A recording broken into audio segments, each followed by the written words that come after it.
That was the record before us, and here we are, pre-recorded, because we did this a few weeks ago, because we're not here at the moment, are we? We're away in that. I'm Ricky Gervais, with me Stephen Merchant. Hello there. And Karl Pilkington.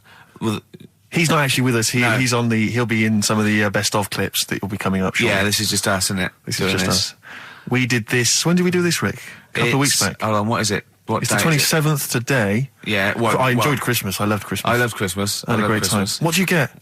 Loads of presents. So did and I. I'm glad they made it to number one. I'm really glad. Stroke, he, she. Yeah, I'm really glad that the pop idols, Cliff Richard, Westlife, made it to number one. Bo Selector. Yeah, just delete that.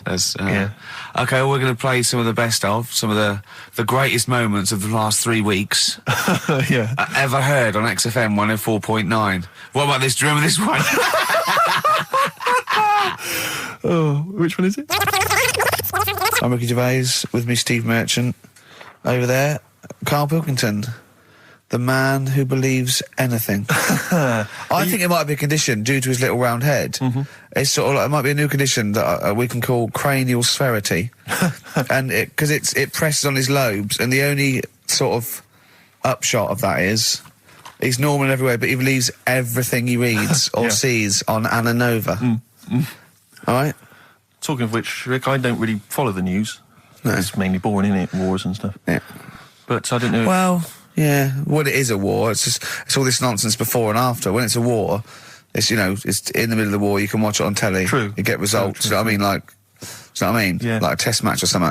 But it's all this rubbish before and after. It drags on. This recent war seemed, I thought, just generally, it was better presented than the previous one. Because I remember the first Gulf War, it was often during the night, and I couldn't stay up. Yeah, because I think the American had rights to it, like the Tyson fight, so we had to get it at 2 in the morning, exactly. Which is annoying. They had it, their prime time and that. Yeah, and a lot of it was in black and white as when the bombs went in. When the bombs going so this time there seemed to be a lot more colourful stuff. Yeah, it's much better coverage. I think there should win awards. Yeah, well, I'd like for to see it. awards So, like Channel 4 won for cricket. Yeah, I mean, a few times as well, I was quite pleased to see they actually had footage of the bombs exploding. Yeah.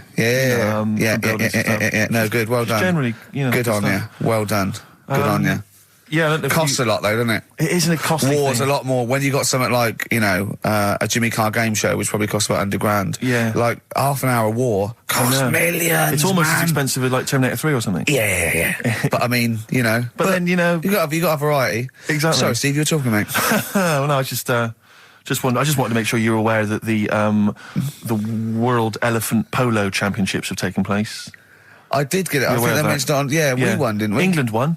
Yeah. Well, my question is, where have they been practicing?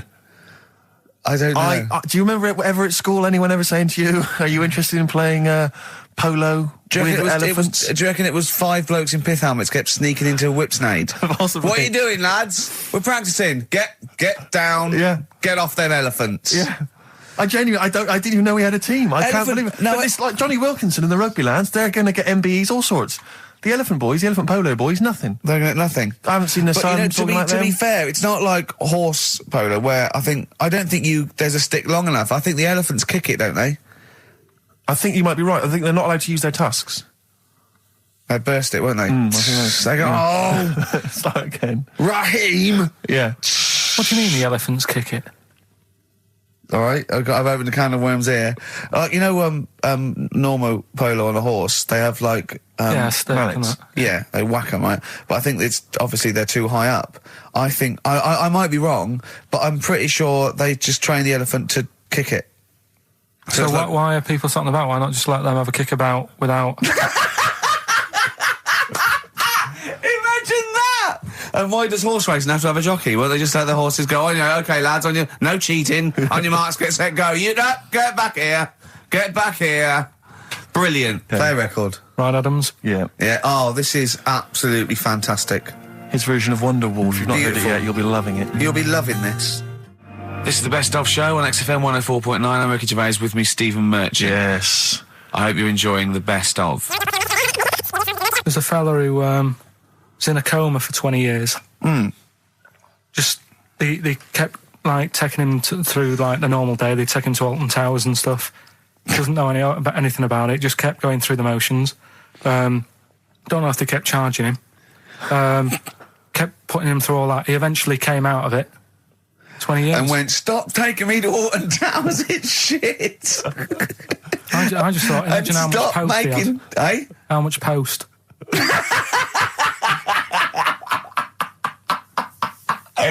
Oh, Did you read about that guy in the paper, Carl? He, sorry, on the internet. He in about, I think it was about 1984, 85, he had a terrible car accident. But this must be it. He went into a coma. This must be what he's talking about. Well, they didn't take him to Alton Towers. Of course they didn't. But you've got to try and decipher the truth from the conjecture, from the thing that I mean, don't forget, Carl realises that he's had a dream. He talks to Suzanne and goes, that was good, wasn't it, last night we were in the plane? She goes, no, it's a dream. He goes, oh yeah, where's my cornflakes? You got to, you know what I mean? I can now decipher what he's actually seen, what he's read. Well, go on, what did you... Well, I'm assuming it's the same guy. It is the same guy. It was a guy in some small American town, and he'd had a car crash and he'd gone into a coma, and his wife had left him. She'd gone on with her life because he'd been in a coma since then. And he had just woken up recently. Marriage wasn't working. Marriage wasn't working. He just wasn't paying enough attention. He actually had... She was pregnant at the time, and so now his daughter is basically the same age as he was when he went into the coma. And he's just started coming around. He's just started making jokes. They said, how do you feel? He said horny, which I thought was quite witty for a man who'd been in a coma for however many years. But anyway, yeah, so he's slowly trying to rebuild what life he can. That's what do you make of that, though? Because the thing is that he's missed. Imagine what he's missed, Carl. Imagine the music that he's missed. The Live TV Aid. programs. Missed Live Aid. Live Aid. He missed Phil Collins playing in 2 continents in one day. Which, frankly, I'd be devastated if I discovered that. Missed Bros. Yeah. Yeah, so he doesn't. So he put on ripped jeans and they go passe. They just have to send him a series of those I Love 1986 programs with Kate Thornton filling him in on what he's missed. Exactly. Peter Kay reminding him of space operas. Yeah, he remembers those. Talking rubbish. Yeah. So extraordinary, though, isn't it, Carl, to think? No, obviously. So had he aged much? Because he hadn't had any problems or anything. No worries. Well, he probably wouldn't have, physiologically, he probably wouldn't have the wear and tear of a 43-year-old man. Because he wouldn't have had sun, he wouldn't have had sort of nicotine, beer. Unless they were just feeding that to him. Anyway, still. Yeah. Yeah. So you'd feel groggy, though, wouldn't you? Yeah, you might feel a bit groggy, yeah. Yeah. Well, he's not fully back to normal. I mean, there's some kind of residual brain damage. Yeah. But nevertheless, he can form sentences. He's got no real memory, so he can't remember a lot of things. It was just when I saw Carl, have you been in an accident?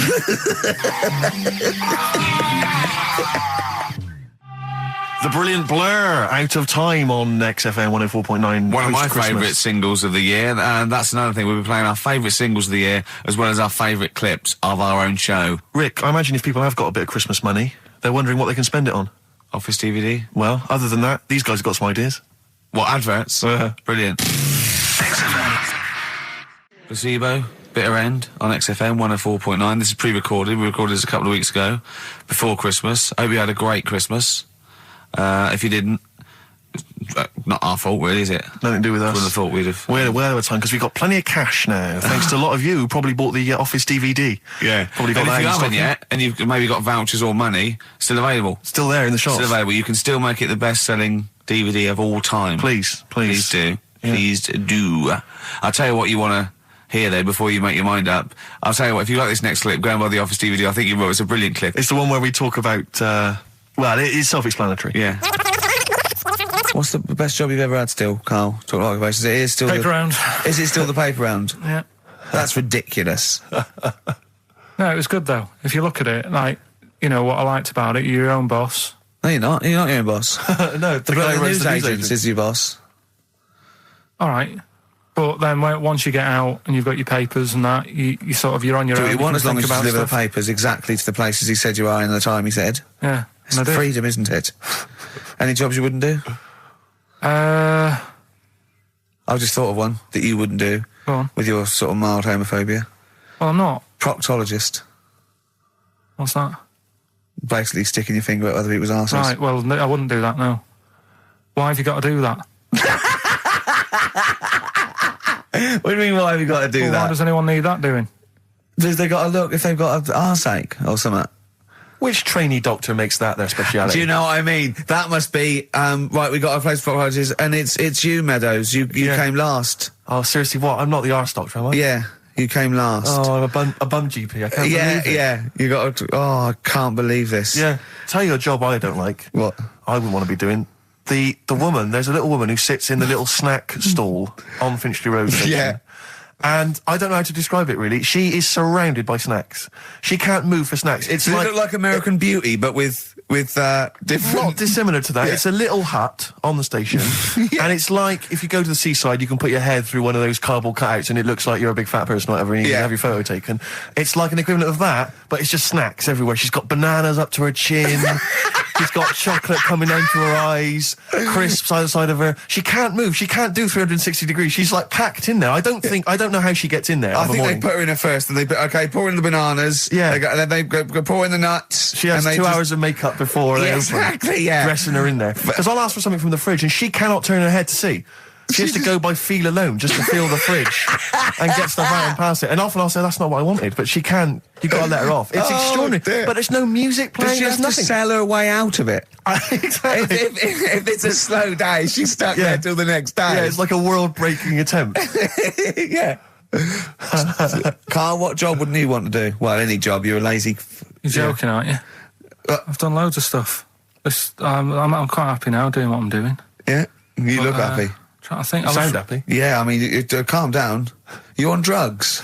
I'm all right. Are you on happy E? before England have won and that. I'm What? happy for them. Yeah, go on, happy for them. I'm happy in that. Yeah, what do you mean happy for them? We are England.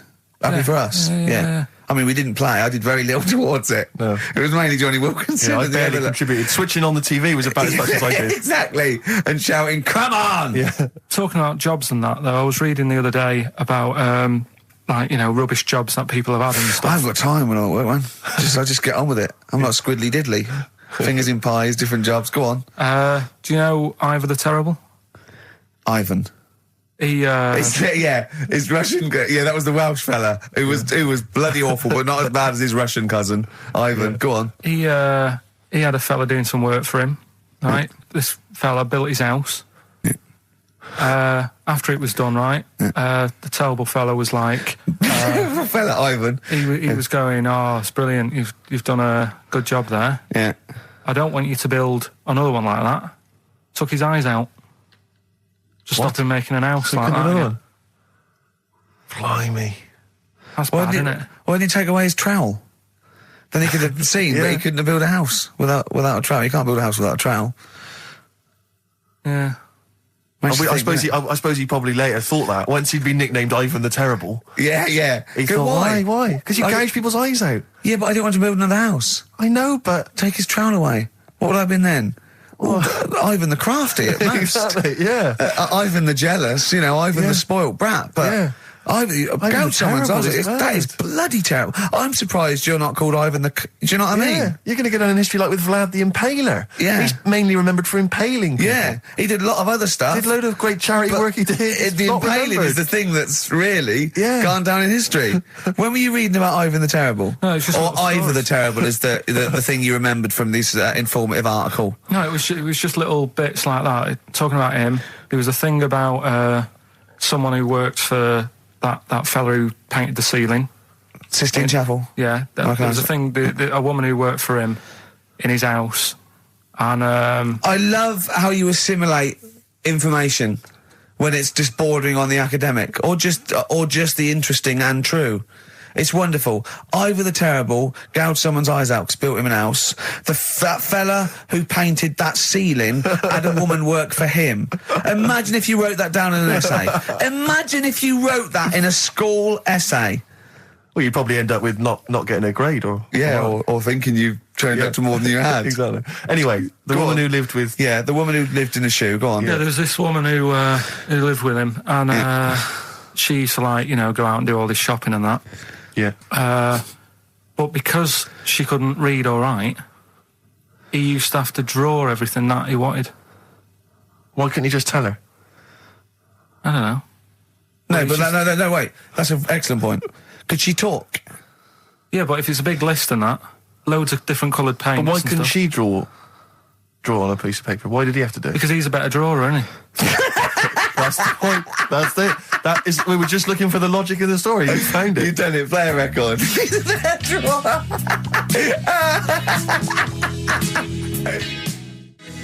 is the Best Of Show on XFM 104.9. I'm Ricky Gervais with me, Stephen Merchant. Yes. I hope you're enjoying the best of. I'm amazed that these are the highlights and that we've strung it out this long, Rick. But the good thing about this is, we're not here, we recorded this a couple of weeks ago, just the links, right? This has taken us about 10 minutes for the whole show. We get paid the same. Why don't we do this every week? That's a great idea. High five. Listen to this clip, it's brilliant. I think that my new TV is too big, Rick. I said that I know, when he I don't know bought what it. I was thinking. But I can't believe it. He talked about this buying it. He's got a bit of cash now, of course. And what is it? 42 inches? 42-inch plasma screen. What did it cost you? $3 grand or something? Don't tell me. That's Wow, gross. it's 3.5 ridiculous. grand. $3.5 grand, big spender. Of course, it's too big. Well, I can't get far enough back in my room, in my living room for it. You know, you're meant to be, I think, 4 times the screen size away from it. Really? To get out from the air. So that's 4 times 42 inches you're meant to be sitting away from it, which is impossible. Yeah. Well, I'll have to just get friendly with the neighbours. Yeah, watch it through a hatch. If that's the case, though, aren't you better off just getting a portable? What? I don't understand that rule. What are you saying? Well, you're meant to be 4 times the screen size away from the TV. But then what's the point in having a big telly if you've got to keep moving further back? Get a portable and sit right next to it. Do see your point. Why do people go to the cinema then? Did you see films that are out yet?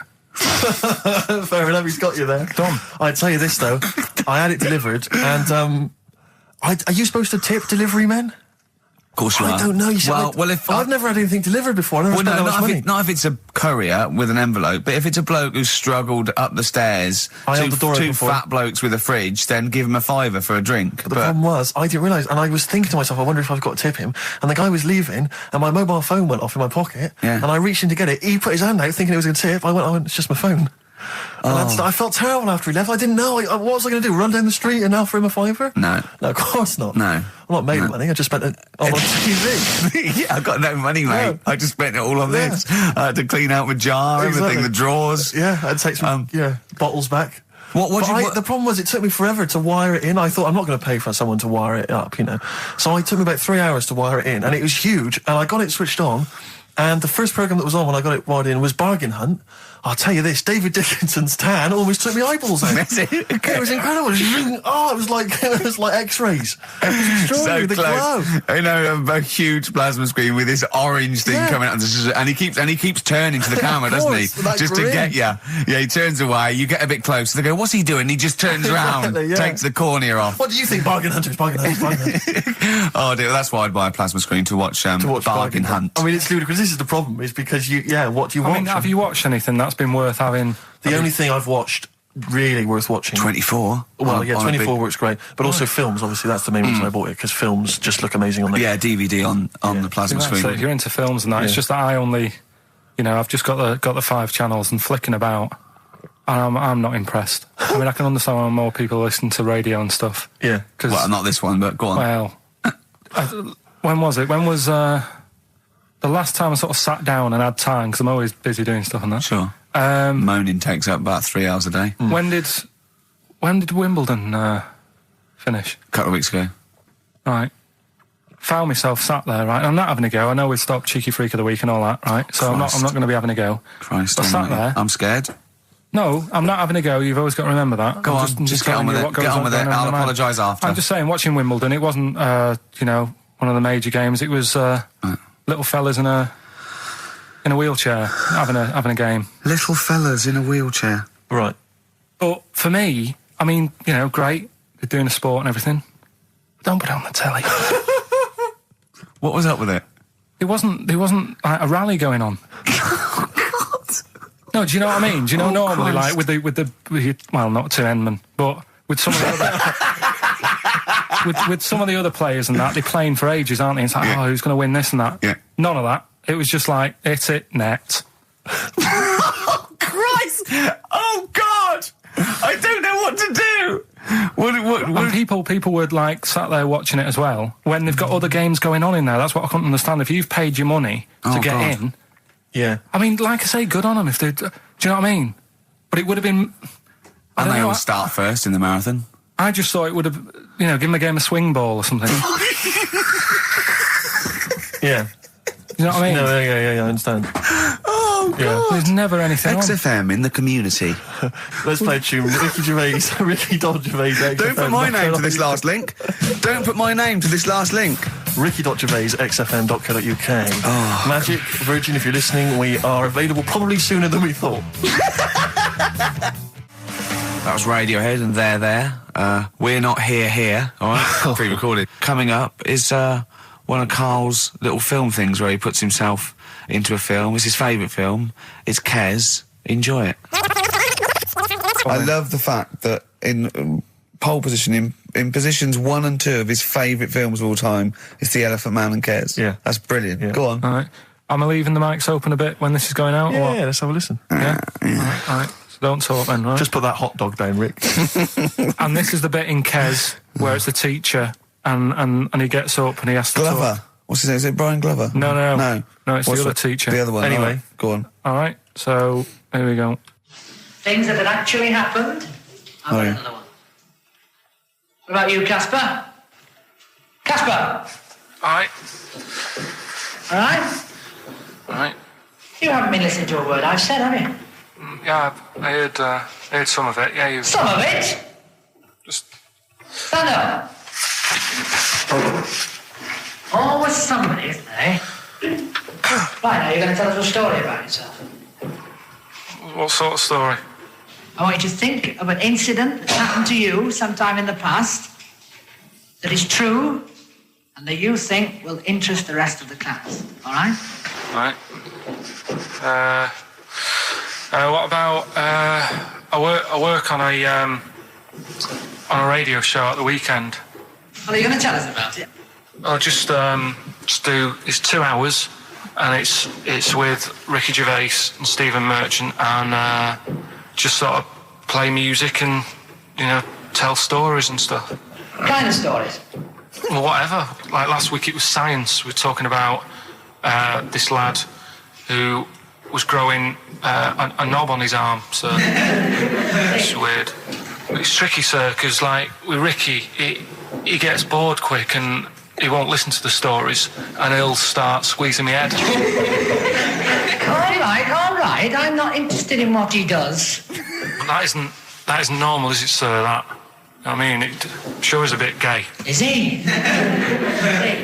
Just messes about, though. Do you know what I mean? I try and, like, come up with good stuff, like monkey news and, like, quizzes and stuff. But then he'll just, you know, Ricky will just mess about. I mean, on Saturday he did it again. He squoze me head. How do you spell that? Squoze. S-Q... Oh, you're going to show us off the wall? This is a new word to me. Squoze is S-Q-U-O-Z-E. Right, now tell us what it is. It's when he gets me head and he puts one hand on the back of it, right?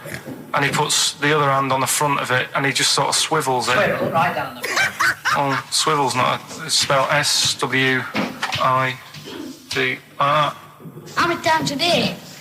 How many times a day does he swells it? It depends what time he gets in. If he gets in about 12:30, he could get a good 3 in.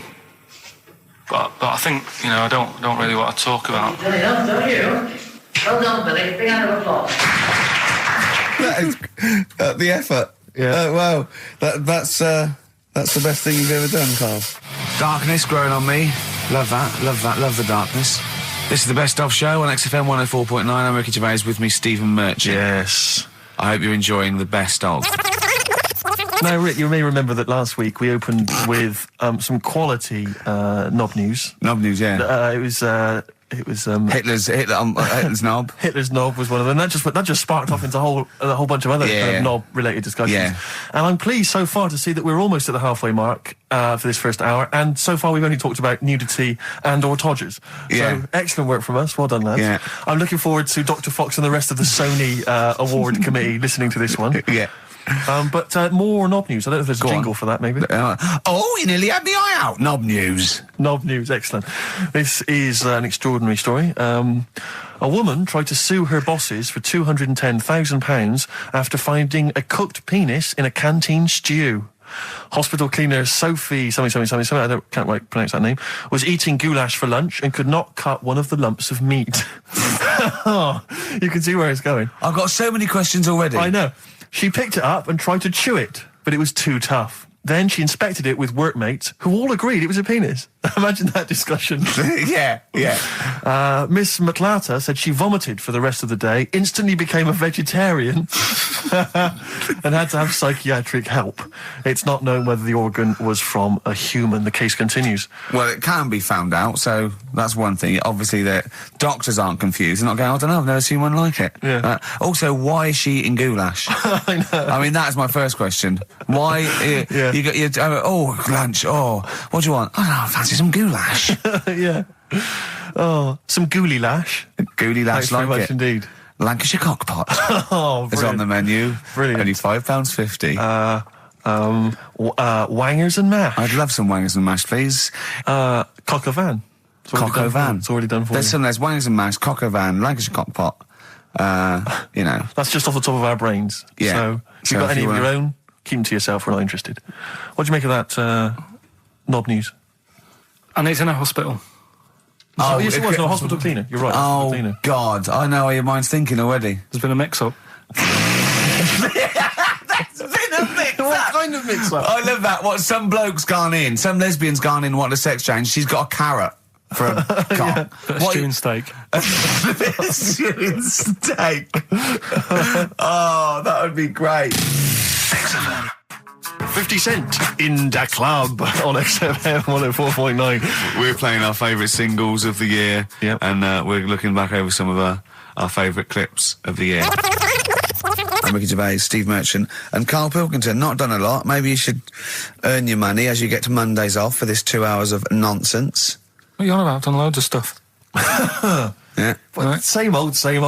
Yeah. Let's have something new, something Come on. fresh. Well, I've been looking around, right, on the internet for stuff. On the internet. Yeah. Your Bible, where you get all your information about the world and the universe and morality from. And you know, like, how I always say to you, I don't really read that much of it, I just read the headline, Perfect. right? Yeah. Anna Nova have sort of nicked that idea to grab you. Nicked what idea? Well, to sort of get to the meat straight away at the top. Do you know what I mean? The headline to the story and everything. What? Right, these are But stories. the headlines already existed. That was why you thought that was a good not idea. like this, though. All right. Headline. Well, these are all headlines, right? Vibrating shoes could stop elderly falling.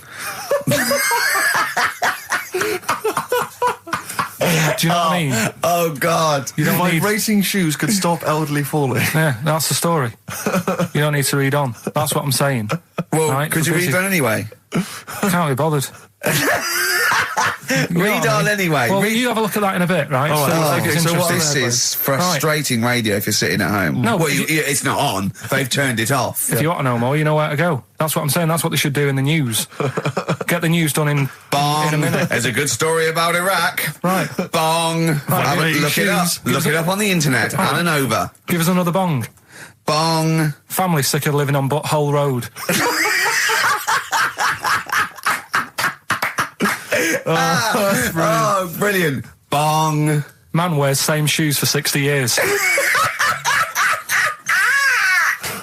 Oh, bong. This isn't that good. Some fella pulls a train with his teeth. And in lighter news, I love that. General Donald, this one isn't very good. And the last one, man fails to break clothes pegs on face record. She's always good. Well, that's the one I did read on about. I love that out of all those. That's the one he went on about. Go on then. Just Why is that news? He fails to make a record. So did I today. I know, yeah. I failed the long jump record today. yeah, didn't even take part. No, I was rubbish. But what are the rules on world records and that? I don't know if there are rules. There are certain things you can't. I mean, it's the Guinness Book of Records, isn't it? Really, that's the arbiter, isn't it? Yeah, but is there anything, if you said you wanted to do it, would they say, well, you can't do that? Yeah, they've stopped some gluttony records. Obviously, things that are in danger. So anything that's illegal. Yeah, anything that's immoral. Yeah, like that American serial killer that just got discovered. Yeah. Having killed 47 women. I don't think he can make that into the Guinness Book of Records. No, because people would be trying to beat it, won't they? But there was some other story about a fella eating watches and that. That can't be good for you. So why don't they say, look, don't do that, do something else? He wanted to stay regular. Do you know What what do you I mean? mean? Though? I just wondered What if do you mean he there's was any... eating watches? He just said he was eating watches. He got about 3 in about a minute. How did he time it? Do you know what I mean, though? And then the other thing is, the one that I was reading, the world record with the fellow who's pulling a train with his teeth. Does that make any difference that he's done it with his teeth? What do you mean? Well, what difference does it make? Well, isn't it? It's quite hard to pull a train with your teeth, I imagine. Well, it's pretty hard to pull a train. All I'm saying is it because he couldn't beat the fella who's pulling it with his hands? Well, this is my point. I think there was one bloke with the record for the running backwards 100 metres was sort of like 11 and a half seconds. And I was thinking, turn around, you'd probably have a really good go at that. Do you know what I mean? Yeah. It's sort of like doing a marathon with a milk bottle on your head. Take the milk bottle off and see how fast you can go, you twat. But you can just tweak it, like the fella who has done the pegs on the face, right? Yeah. His name's Gary Stretch Turner, right? Right. So you're sort of cheating already if he's got a stretchy head, right? but you are, right, you are one of the most stupid humans I've ever met. Well, get me in the book. Yeah. Right? Well, listen. So Gary Stretch Turner, right, his record is 153 pegs. Yeah. He did it again, and he only got 150 on. So he hasn't broke his own record. Right. But what I'm saying is, if he tweaked it a bit more, would that make a new record? What? Well, if he said, I've got 150 pegs on, but at the same time as eating a burger. I see what you mean, yeah. He'd be the world record breaker for pegs and eating burgers at the same time. Yeah, just change it a bit. If you know you're not going to make it, just do something else. I'm assuming the rules are set at the beginning, Carl. That's it. That's where they say, right, you're just going to do the pegs thing. You're not going to introduce burgers halfway through, are you? Definitely not. And then they have a go. I was on one leg, not interested. How many pegs? 150. Can I just ask very briefly, I was quite interested by the family had to move because they lived on Butthole Road. Yeah, I quite like that one. I don't know if I've told you before, Rick, where I used to live. I'm not going to tell you the name of the street that I used to live on, not on air, because my parents still live there and I don't want, But I'm going to write it for you now. This is the genuine name of the street I used to live on. Just imagine when you're at school. Yeah. And like in class, for instance, in French, you've got to say, you've got to answer where you live. Yeah. J'habite, wherever. Yeah. That's the name. This is actually the name of the street we lived on. No, it's not. I swear to God. That is... Absolutely right. I could phone my father now and he could confirm that for you. I swear because he doesn't want to God. And I'll tell you that... But listen, do you know what worries me? It's the apostrophe S. I know. Because that's blatant. Yes. Amazing, isn't it? That is incredible. But imagine how embarrassing that was. So if I look that up in the Bristol... You'll find that in the Bristol A to Z. I swear to God. That is really... Why have you never told me that before? I can't believe I haven't. That's I'm incredible. still embarrassed now. Do you know, whenever I have to phone up, if I have to give that address, I always spell it instantly. Really? Like, somehow that'll hide it, that'll disguise the name. But I can't get over that. Anyway, if you perhaps live in Tits Avenue, or... Wankling Drive. Wankling Drive, just get in touch. Let us know, we're not really interested. This is the Best Of Show on XFM 104.9. I'm Ricky Gervais, with me Stephen Merchant. Yes. I hope you're enjoying the Best Of. I know what you're thinking. If this is the best, my Christ... What was the rest like? Well, we'll be back in a week's time, so you can judge it for yourself live. But anyway, in the meantime, this is one of the best clips I've ever heard. I'm laughing just thinking about what it might be. He said this, oh God, it's like a child or a cat when it's confused. He went, Steve reckons in ancient Greece, right, it was better to shag a bloke than a woman. And I went, well, yeah. I mean, that's about the male being sort of a first-class citizen, much better, wasn't it? An aspiration to sleep with a beautiful man than a beautiful woman. Women were lower-class citizens, so therefore men were seen as higher class. So to have sexual relations with a man, there was no shame in that. No. In fact, it was looked upon. And I said, well, ancient Rome. I said, Nero, he sit in his big jacuzzi and he used to get, pretty boy men to just go into the water and just nibble at his testicles while he was having a watch. He didn't do that. He did. Yeah. And he's not a gay fella. No, well, no. I mean, I don't know about Nero, but I mean, it wasn't a case of a big delineation between what was heterosexual and what was gay. It was just, whatever you... So what did this fella do then? This one who's having his... Well, he was pretty much top boy, Nero, for a while. He was in charge. And You know, and you did what you're told. If Caesar or... But why were people going round there? Why didn't they go, oh... No, they weren't dropping in. It wasn't like the door was opening. I was just going to see what Nero's doing. You'd have probably been like a delivery boy or a stable boy or something, you know, and you'd have popped round there and you'd have gone, there, right, Nero, there's the tablets of stone you wanted. And you go, Pilkington, why you are here? Pop under... I don't know why he's French. What is that? I don't know why he's French. Just pop under the water and nibble at my testicles and you'd have done it. Because he was Nero. I wouldn't. You would have. Well, there's no way I would have done. Well, you would What have. have I done? I've dropped a pizza off. Yeah, you why put am I around to there? Nero's place with the pizza. Right. Right, I'd say I've done my job. Right? Yeah. That's not the sort of tip I wanted.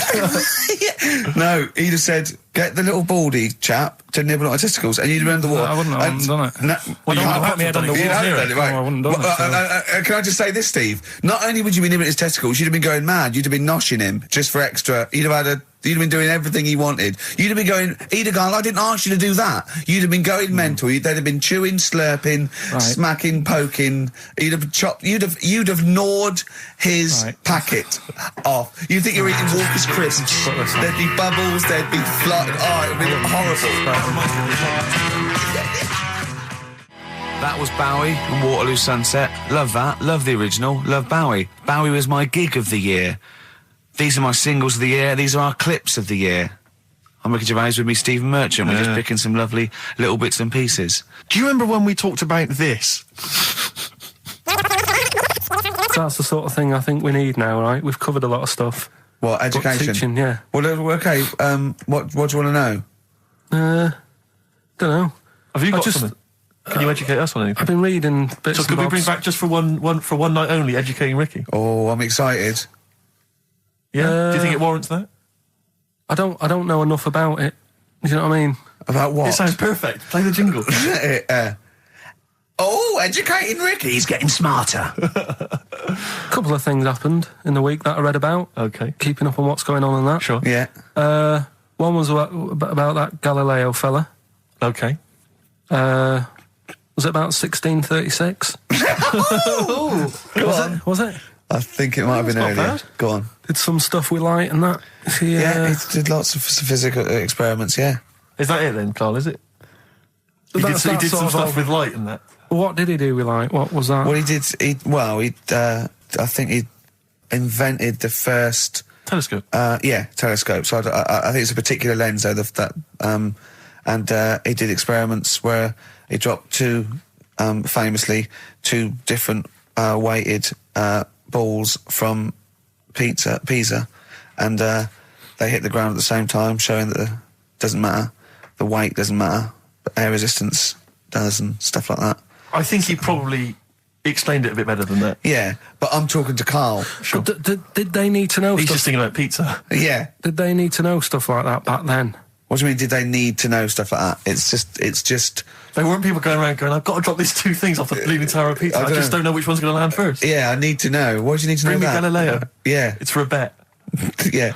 No, but if I was knocking about then, I'd be like, stop messing with that. We need a telly. Or, do you know what I mean? I bet he thinks the Flintstones is real. I know. That'd be brilliant. That's what I'd do if I was a caveman. I'd make a telly out of rock. Yeah. And a pelican And a as car a that I cement just mixer. ran along the road with. Yeah, exactly. Yeah, we need a car. Yeah. Well, we haven't really got the internal combustion engine. Can you stick your feet through the bottom? Yeah, just get me a car, for Christ's sake. Anyway, so I learned that. And then... What? You learned his name. Yeah. Other people I learned the name of this week. Oh, if a chimp could watch telly. Go on, Carl, go on. And there was also a fella in the week who said that women shouldn't be wearing trousers Why? because they don't look good in them. What do you think? What do you think about that? It's rubbish. Yeah. These are the only things that have caught your eye over the last couple of weeks. This is the entire news. Galileo did something with light. A French fella said women shouldn't wear trousers. See, that to me wouldn't pass as education. It's not education. I don't know where you could ever use that. I don't know when that would ever be applicable to life. I just like reading stuff that sort of reminds me of... Do you know what I mean? If I read it and it gets me thinking, I think that's a good little piece. But I mean, but surely can't you just sort of like sit near something that vibrates to keep your brain going, or shake your head every now and again? I mean, what does this do? You mean it makes you start using your brain? But what aspect of a Frenchman said women shouldn't wear trousers got your mind working? What questions were you Because I asking? thought that's a bit daft, isn't it? Right? Yeah. Okay, I it was ends there thinking- with me. There's nothing else. There's nowhere else for me to go on that. He closes Your the mind's gap. still worrying. Yeah, go on. What do you think? Let's go through this. Oh, I wish we could download his I know, thoughts. I know. Just watch it. Yeah. Wouldn't it be great, like a DVD? And Like a added- cartoon. imagine that extra footage on the Office DVD. Yeah, Carl's brain. That would be With a commentary. amazing. Oh, with What I the mean is- commentary. Go on. Women wearing trousers and that, right? On the estate that I grew up in, Yeah. on right? There was a woman about 4 houses down, right? Rough. Now, she used to wear leggings. Yeah. Now, they're a bad idea. They are a terrible idea. I agree with you there, Carl. If you're a lady of What the colour? normo Were persuasion... they pink? No, they were sort of black, but with all bits on them. Oh, right. Do you know what I mean? What, Yeah. toast and Just horse bits. droppings? Yeah, go on, yeah. And she used to... she's quite a big woman. Sure. Pauline Quirk, I think Yeah, we well, described her as. Look like a light bulb when It she was is those bending kind of over in women that are leggings. attracted to leggings. Yeah, I know, yeah. They are drawn to them like a moth. that shoots on a flame. Yeah. She yeah. used to wear them, and that's what I remember when I read this piece. And she used to work on one of those sex line things. Right. Right, she used to do that. But What was she, an engineer? the weird thing with her was, she had big eyelids Right. Go on. that were too big, and this is what I was thinking. What right? do you mean she had big eyelids? How big do eyelids have to be for you to go, they're big eyelids? What was she shoplifting with them? Would she come out of Dixon's with, like, radio stored in them? What do you mean she had No, big eyelids? it was another one of them popular things around our way. Do you know? Like, What do you mean popular things? They didn't people go, have they go, oh, I'll tell you what, they're all the rage. Can I get some big eyelids, please? No. It was just like one of them things that people suffered with. Just big eyelids. They could hardly open their eyes. What do you mean? What do you mean? That's one of them popular things around where I grew up. People had big eyelids. They could hardly open their eyes. What does that mean? What sort of freak town were you born in? You had webbed feet people with big heads. You got women with big eyelids. What does big eyelids mean? Are you confusing her with the horse? yeah. Did she have hooves? Look, what? Just anyway, so there's this big eyelidded woman with the And leggings. that's what I'm saying to you, though. That's when I read that story with people with trousers. Yeah. I went from that. Yeah. To into a that. woman who used to have big eyelids. I still don't know the point. But then, and also the other bloke who had the eyelid problem was a mate of mine. Right. His dad had it, and same problem, massive eyelids. I don't know what that means. I don't know what that means. I used to say to my mum, "Oh, I'm going round to Dave's house." Yeah. And Or Drew say, Pig, as you call him.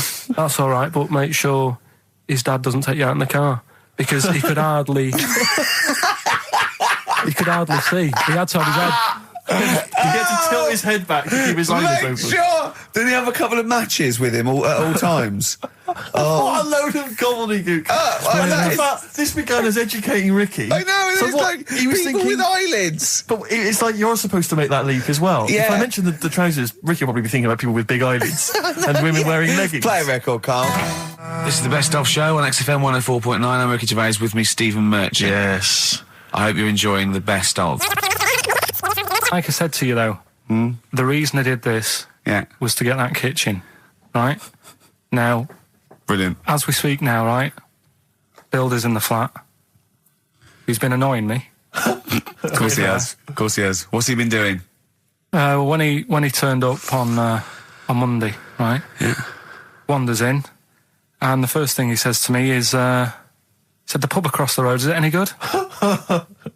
I said, "Well, it doesn't matter, does it? You're working on the kitchen." Think of saying that to a builder. Probably making conversation. Probably meant, do they do a toasted sandwich? Because I've got a half-hour lunch break. Not an hour, like Karl Pilkington. So I'll probably there and get a nice, cheese and tomato sandwich. Is that packet of crisps. genuinely what you said to him? Yeah. The first thing you Yeah, said so to him? Suzanne had a go at me saying, "Why have you said that? He hasn't even started on it yet." I cannot believe that. You're unbelievable, Carl. And you say it's us that are rude, crass, I wasn't being thoughtless. rude. I just was letting him know. Do you know what I mean? I know what He they're up knows to. what he was there for. He had it down on his little docket. Do the kitchen this week. Yeah. He didn't come there and go, what did I come out for?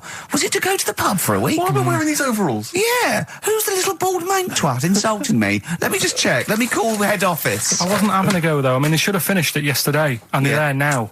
right, Yeah. on their own. And what annoyed me is they turned up late today. Hold on, Carl, I've just realised something. They're probably listening to the radio. This, I assume, tuned to XFM, isn't it, in your kitchen? Yeah, but they don't know it's me, do they? Do you know what I mean? No. They'd go, he's got a whiny mank voice as well. So's the bloke who owns this place.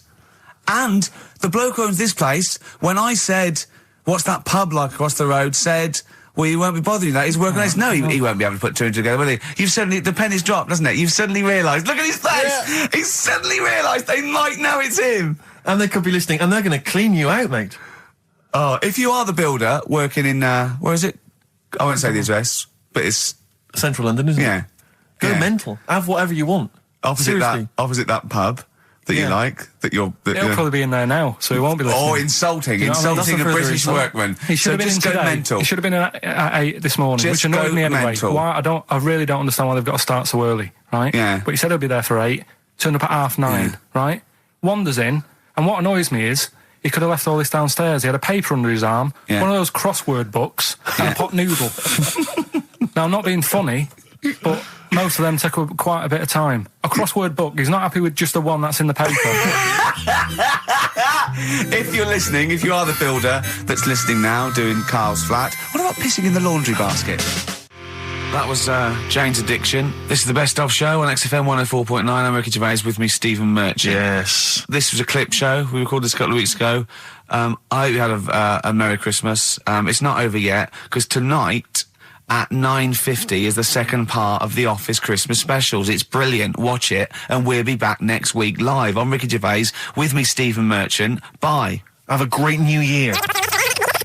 Probably you're thinking, Rick, isn't it time that we do our usual roundup of what's been happening in the news? Yeah, Which come we on. always do every week. Yeah. We always do something, which is, I mean, basically, if you're listening and you're a new listener, say you work at a newspaper, we always try to be informative, just try and put stuff out there that just educates people, informs What are you people. thinking? Well, I said Monkey News is coming up, but what have you got? No, I was just looking on the net there and just found a couple of quite important news stories, probably worth mentioning. Policeman caught photographing. I don't know why it makes me laugh. It's just the phrasing, I suppose. It's the headline. Policeman caught photographing up woman's skirt. No, he wasn't up there taking a picture of Big Ben. He wasn't going, can I just sit up here? I'm just going to take a picture of that seagull over there. No. He was facing the camera up a woman's skirt. He was indeed. Right. A policeman in Japan is facing disciplinary measures after he was caught photographing up a woman's skirt with a hidden camera while on duty. The 42-year-old sergeant, who's not been named, used a digital camera to secretly snap the shots when the woman was reporting a stolen bicycle. So he was actually... He was actually doing his proper job. He'd obviously thought to himself, I'll bring him a digital camera today. On the off chance a beautiful woman comes in to report a crime or robbery, I'll have it ready, I'll have it positioned, you know, Yeah. in such a way. But this is interesting. This is how he got caught. Okay? The woman became suspicious after she saw a flash go off.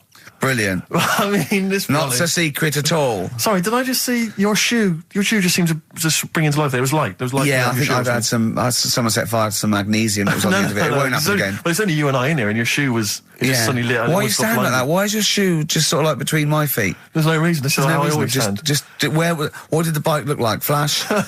So, are you taking pictures of my family? No. And no, I'm not. And you should be wearing knickers anyway. Well, how do you know that? What? How did you know I'm not? How did I know what? I'm not wearing any. I didn't know you. I don't know what you've got up there. Well, I don't know what it looks like, and there's no way I could. Of course, it would be roughly that conversation in Japanese. I know. Yeah, You yeah. know, you just mentioned there about sort of no knickers and that. Is this going to be your Auntie Nora? No. Right. It's just, you know, like the last flat that I lived in, I always had a good view across the road and I could see, it was the hairy... There was the hairy well, Chinese not kid, hairy yeah. Chinese kid, he was just a Chinese kid, actually. Yeah. Yeah. Running Because about. that's rare, isn't it? Hairy Chinese kids are very rare, isn't it? yeah. There's only one official sighting, isn't there? In one of those shit little magazines that you buy. And there was the old woman who didn't move, she was just sat there reading a book all the who time, we wasn't think he? possibly died and no one came round for weeks, That yeah. might have been. But, and now I've moved, right? And it was quiet for a bit. I always look at what view I'm getting, right? Looks across and it was just sort of empty, sort of flats ready for people to move in and that, right? Anyway, people are in there now, right? And they've put all the furniture in, but I haven't put any curtains up. Oh. Right. So anyway, I'm sort of washing up, just having a look out the window. Yeah. Right. Girl sort of wandering about, you know, knickers on. right?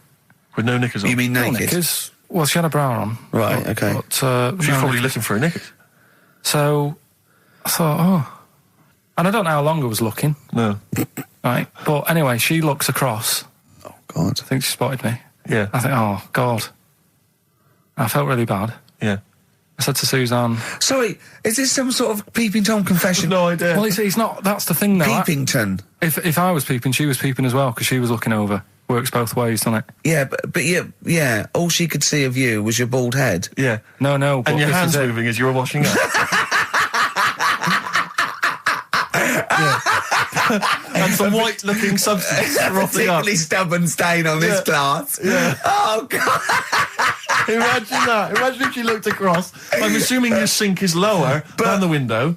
But didn't she just cover up or something? Or she looked back and go, oh, you're looking at my fanny? Well, the thing I did, What? I thought, just sort of drop me boxer shorts. Because I What? thought, well, Suzanne said, what are you doing? What are you talking about? What are you talking about? No, just so they can see me cheeks of me. What are you talking about?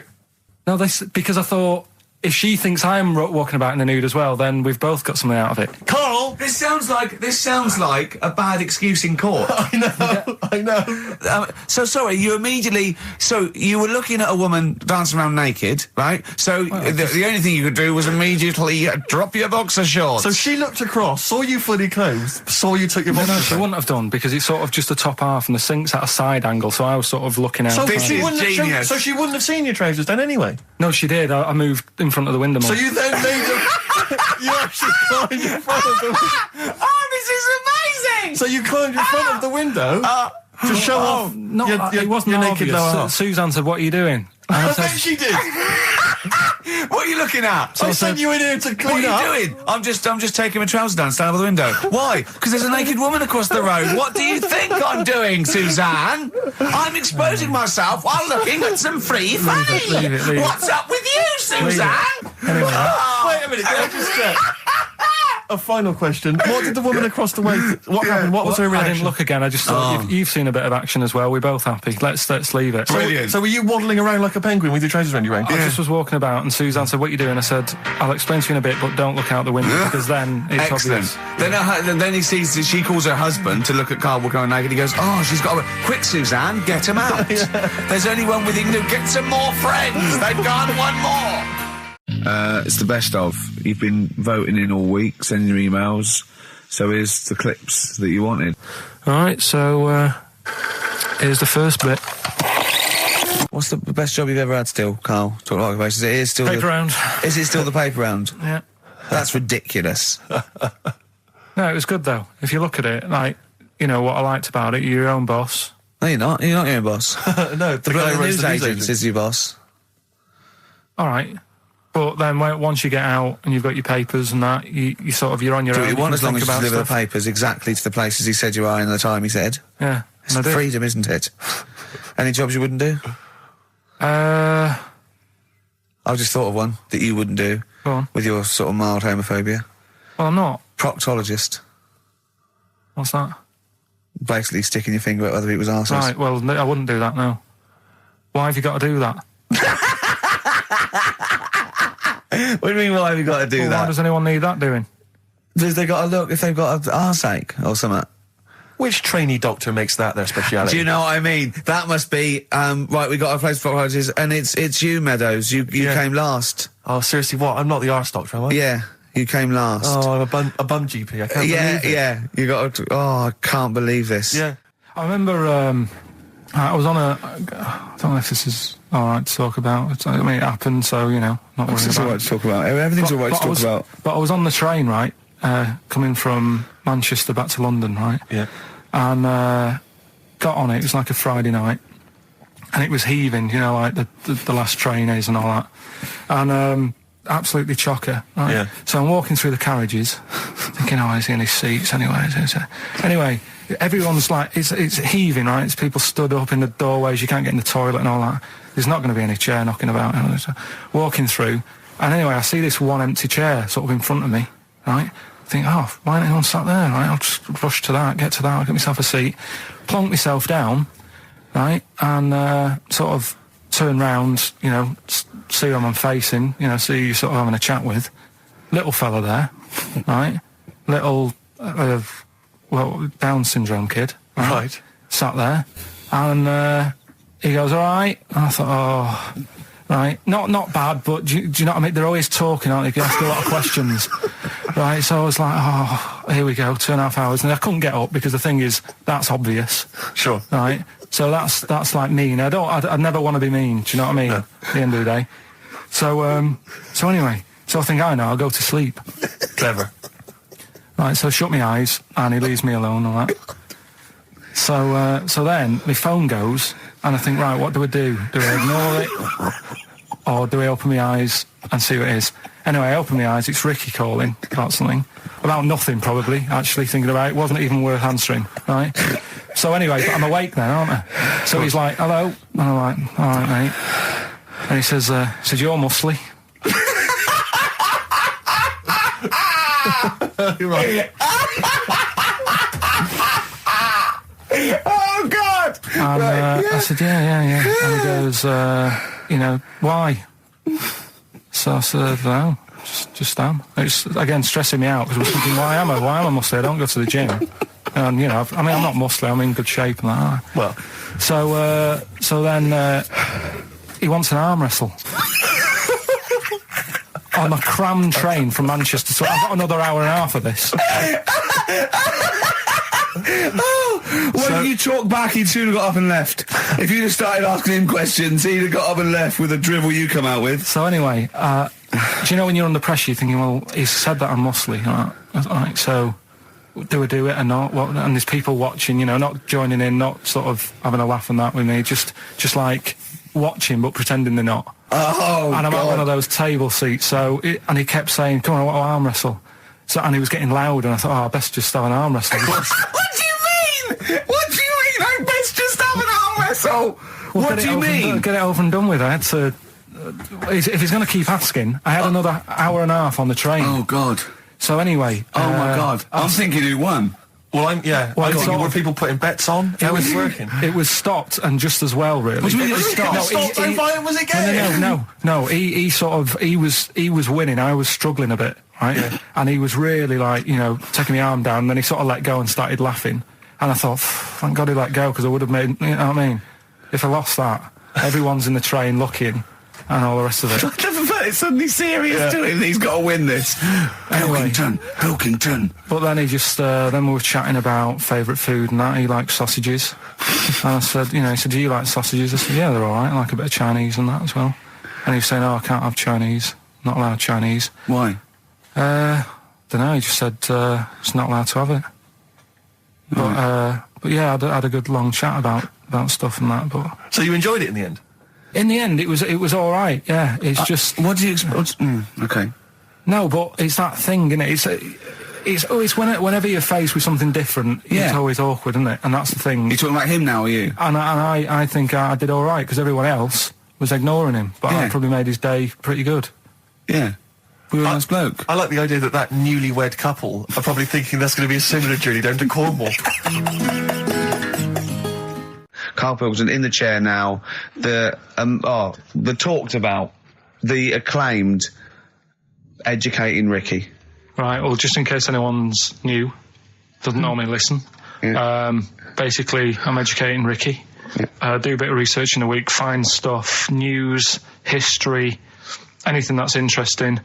3 stories, I give them a nice little headline. You take your pick. Yeah. Between now and 3, you're going to learn 3 things. Yeah? Yeah. So, the headlines are, I'll be no buying one of them. Give us that again. I'll be no buying one of them. Nice, okay. Yeah. We've also got hippopotamus. Okay. Okay. And can you believe it? Can you believe it? Well, I'm going to go for hippopotamus. Hippopotamus? Hippopotamus. Right, well, this one, it's... I'm not going to take the credit here. I heard Christian talking about this on breakfast, right? Because it's a good story that happened. Basically, I don't know if I told you about it last week when we were having our spaghetti, but I think you did. Right, I know what it is. I know what this is. Okay, I've not heard this. Right, there's a little midget. Right, there's a circus. I'm loving it already. Circus going on somewhere. I think it was in America. And Is that present day or old times? I'm talking like in the last 3 weeks. Okay. Right, little midget. Circus, really packed out show. People are loving it. Right, Steve, you'll ask the same question I did, I know. So there's a little midget jumping up and down on a trampoline. That's what circus is. Right. I pay good money to see it. So everyone's clapping and he's getting carried away. Because he can't believe they're loving it. I didn't know they'd like a little person on a trampoline, but they love me. But you know what it's like when, if there's a crowd of people sort of encouraging you to sort of go higher and stuff. Yeah. And I'm sure he knew it was getting out of hand. But he was jumping and he was coming down the road going higher and he's going really high in the air, right? So he's doing this, crowd are clapping. There's a hippo, right, just sat next to the trampoline getting ready to come on and do his act. Oh, right, I thought he was in the audience. That's it. Getting ready to do his act, Steve. Yeah. So he's a ventriloquist. What do you mean he's sitting by the trampoline waiting to do his act? Because why does he sit in the dressing room and they go, 5 minutes, Mr. Mus, 5 minutes, Mr. Mus. So anyway, right, so the hippo's there. He's getting annoyed, is he? Because the midget's He's going, how can I follow this? This is really annoying. They're going to be, no. So he's thinking, he's already done the trampoline, my pogo stick act is never going to work. Yeah, go on. So there's a hippo waiting. Here's a great story, and I just know he embellishes it or it gets slightly wrong. Go on. So there's a midget jumping up and down. The hippo's getting annoyed. The crowd are going mad. The midget's loving it. Can't believe his luck. Although you think he probably knows he's dicing with danger. Yeah. So next thing you know, they're all saying higher. He gives it one big, heavy sort of landing on the trampoline. Goes really high, but goes off at a funny angle. Oh, hypotenuse. Okay. Yeah. And sort of flies up. Hypotenuse! Sure. Flies off at a funny angle. Ooh, Hippo's there, swallows him whole. Crowd are clapping, thinking that's why the hippo was waiting there. Rubbish. Rubbish. It's not rubbish, though. But no, maybe there was an accident in a circus with a midget and a hippo, but at no point was this hippo waiting to go on, going, come on. The midget flew off at hypotenuse and landed in the hippo's mouth and was swallowed whole. This is what you embellish it. That is great. And what's I that? have to say, though, Rick, when I heard midget, trampoline, hippopotamus, I was thinking accident waiting to happen. Yeah. So... Yeah, maybe. I mean, it is that you should never put those three together. Never. It's a recipe for disaster. Everyone knows that. Midget, trampoline, hippopotamus. Are you mental? You're asking for trouble. Well, you know when he told me it, he said, and the midget. He didn't mention the hippopotamus, and he said the midget went on, and soon he fell off, and the hippo ate him. And I said, sorry, what was the hippo doing there? He went, it's a circus. I've never heard of a circus having a hippo. No, what do hippos do? What can they do? You can't train them, can you? What do you? Aren't they very deadly? They're huge, aren't they? You can't have a hippo in a circus. Are you sure? You're not thinking of Zippo. He's neither kind. Yeah. No, and it wasn't some sort of where Zippo was eating a midget and it's some sort of horrible sexual act. No, it was definitely. I heard it on breakfast, right? Okay, sorry. No, it's definitely fact. Yeah, okay, right, truth. okay, good. XFM 104.9. We're not here. It is a bit like being Dennis Norden, playing some great moments from the show. I was just imagining Dennis Norden one day, sort of just waking up out of his stupor. He's doing this, and he'd go into the producer and go, I've just seen a couple of my programmes. I just saw It'll Be Right on the Night 18. It's shit. It is terrible. Why didn't someone tell me? Well, we didn't want to upset you because, But I've been doing it way too long. Well, you could just let me go on forever. Well, until you died, yeah. Well, why can't my son take over? Well, he's 80, Dennis. And the jokes I'm doing, they're awful. Why have I got that clipboard? I've written these jokes, they're not funny. There's an audience, they're laughing. What are they laughing They're not at? laughing. They're not laughing. That's canned laughter. Who are those audience? Who goes to an audience for It'll Be Right on the Night? A lot of them are older than you. It can't be right. Do you know we have 15% fatality in one of your audiences? But I went home at Christmas. I watched one of the episodes. Yeah. I was with my family and friends. I said, watch this, you'll love it. Stony face. No one laughed. They all thought it was Well, it is. Well, why didn't you tell me earlier? We didn't want to hurt your feelings. You're an old man. You may be upward of 102. I didn't realise. Yeah. I noticed the other day when Carl was sitting on your knee having his picture taken. It's a long story, right? He's got a completely spherical head. It's slightly too small. I'm not being funny because, I mean, you know, I'm not perfect. But he's got a completely spherical little head. He looks a little bit like a baby hamburger. You know hamburger off McDonald's? Sure. He looks like a little baby hamburger. And it's sort of quite put upon. It's Suzanne thinks I look like that thing in that Dulux advert. Do you know when the woman pulls the head off that? That little plasticine morph type and then they creature. make a new ad for it. And it's like a little head. really. And that's your girlfriend saying it. I know. I'm getting excited now because we've had loads of calls and emails, not only backing me up, but going a little bit further. Apparently, Johnny Mango called in again. He's become our sort of official researcher on this show. There is evidence that Queen Victoria in Balmoral, with a young house guest, Winston Churchill, used to consume cocaine-filled lozenges. So there you go. Also, MDMA was a precursor of sort of ecstasy, a derivative, and that was big in the day, giving soldiers, you know, a little pick-me-up. So it's not so mad, is it? It sort of makes sense because he was into his speeches and that, and they say that coke gives you sort of, you know, the balls to stand up and say like... Not that that's a good thing. And No, it's not. No. Definitely not. No. Right? But... Apparently, it makes you confident, doesn't it? So you can stand up and say, you know, we're going to fight them on the beaches. Yeah. And all that. And sound like you mean it. It's exactly, yeah. When he was sort of like, you know, a little bit pissed up with his cigar on, coked off his tits, he wanted to fight. He didn't care where it was. He'd fight on a beach. He didn't care. He didn't care if he got sand in his new trainers. Exactly. He was boozed up. Yeah. You want to fight. Yeah. That's why he was coming hard. He was very much, you got to think of him as the Liam Gallagher of his day. Yeah. Oh, dear. Bad. Are we allowed to talk about this? I mean, I don't mean in terms of referencing drugs, but are we allowed to... Is this like libelous to Winston Churchill? One, Or you his can't family? libel the dead. Yeah, but Two, can you- it's a is lot that of only it- in America, maybe? I'm asking, and we're not saying, you know. Two, I think you'd probably going to also a fair comment. Three, we say we were joking. Yeah. 4, it's a satire. Yeah. 5, we love him. 5, we're not condoning drugs in any way. 6, this is Dermot O'Leary's show. I didn't have a go at him anyway. I said he's all right. If there's any law against Rasputin, we might be in trouble. Law against Rasputin. You did willfully Rasputin. Yeah. All over You the did airwaves. slag off Russia's greatest love machine. Yeah. You didn't shoot him till he was dead, did you? Oh, put some poison into his I'll tell you this, if wine. there's any other historical questions that people want answered, then we're the men. Because really, with the three of us, our knowledge of the fact that the Hindenburg was filled with helium, Yeah. the kind of coke habits and various drug habits of Britain's most famous political leader, we've got the answers to all of it. Einstein, Go on. I found out in the week that he didn't talk till he was 6.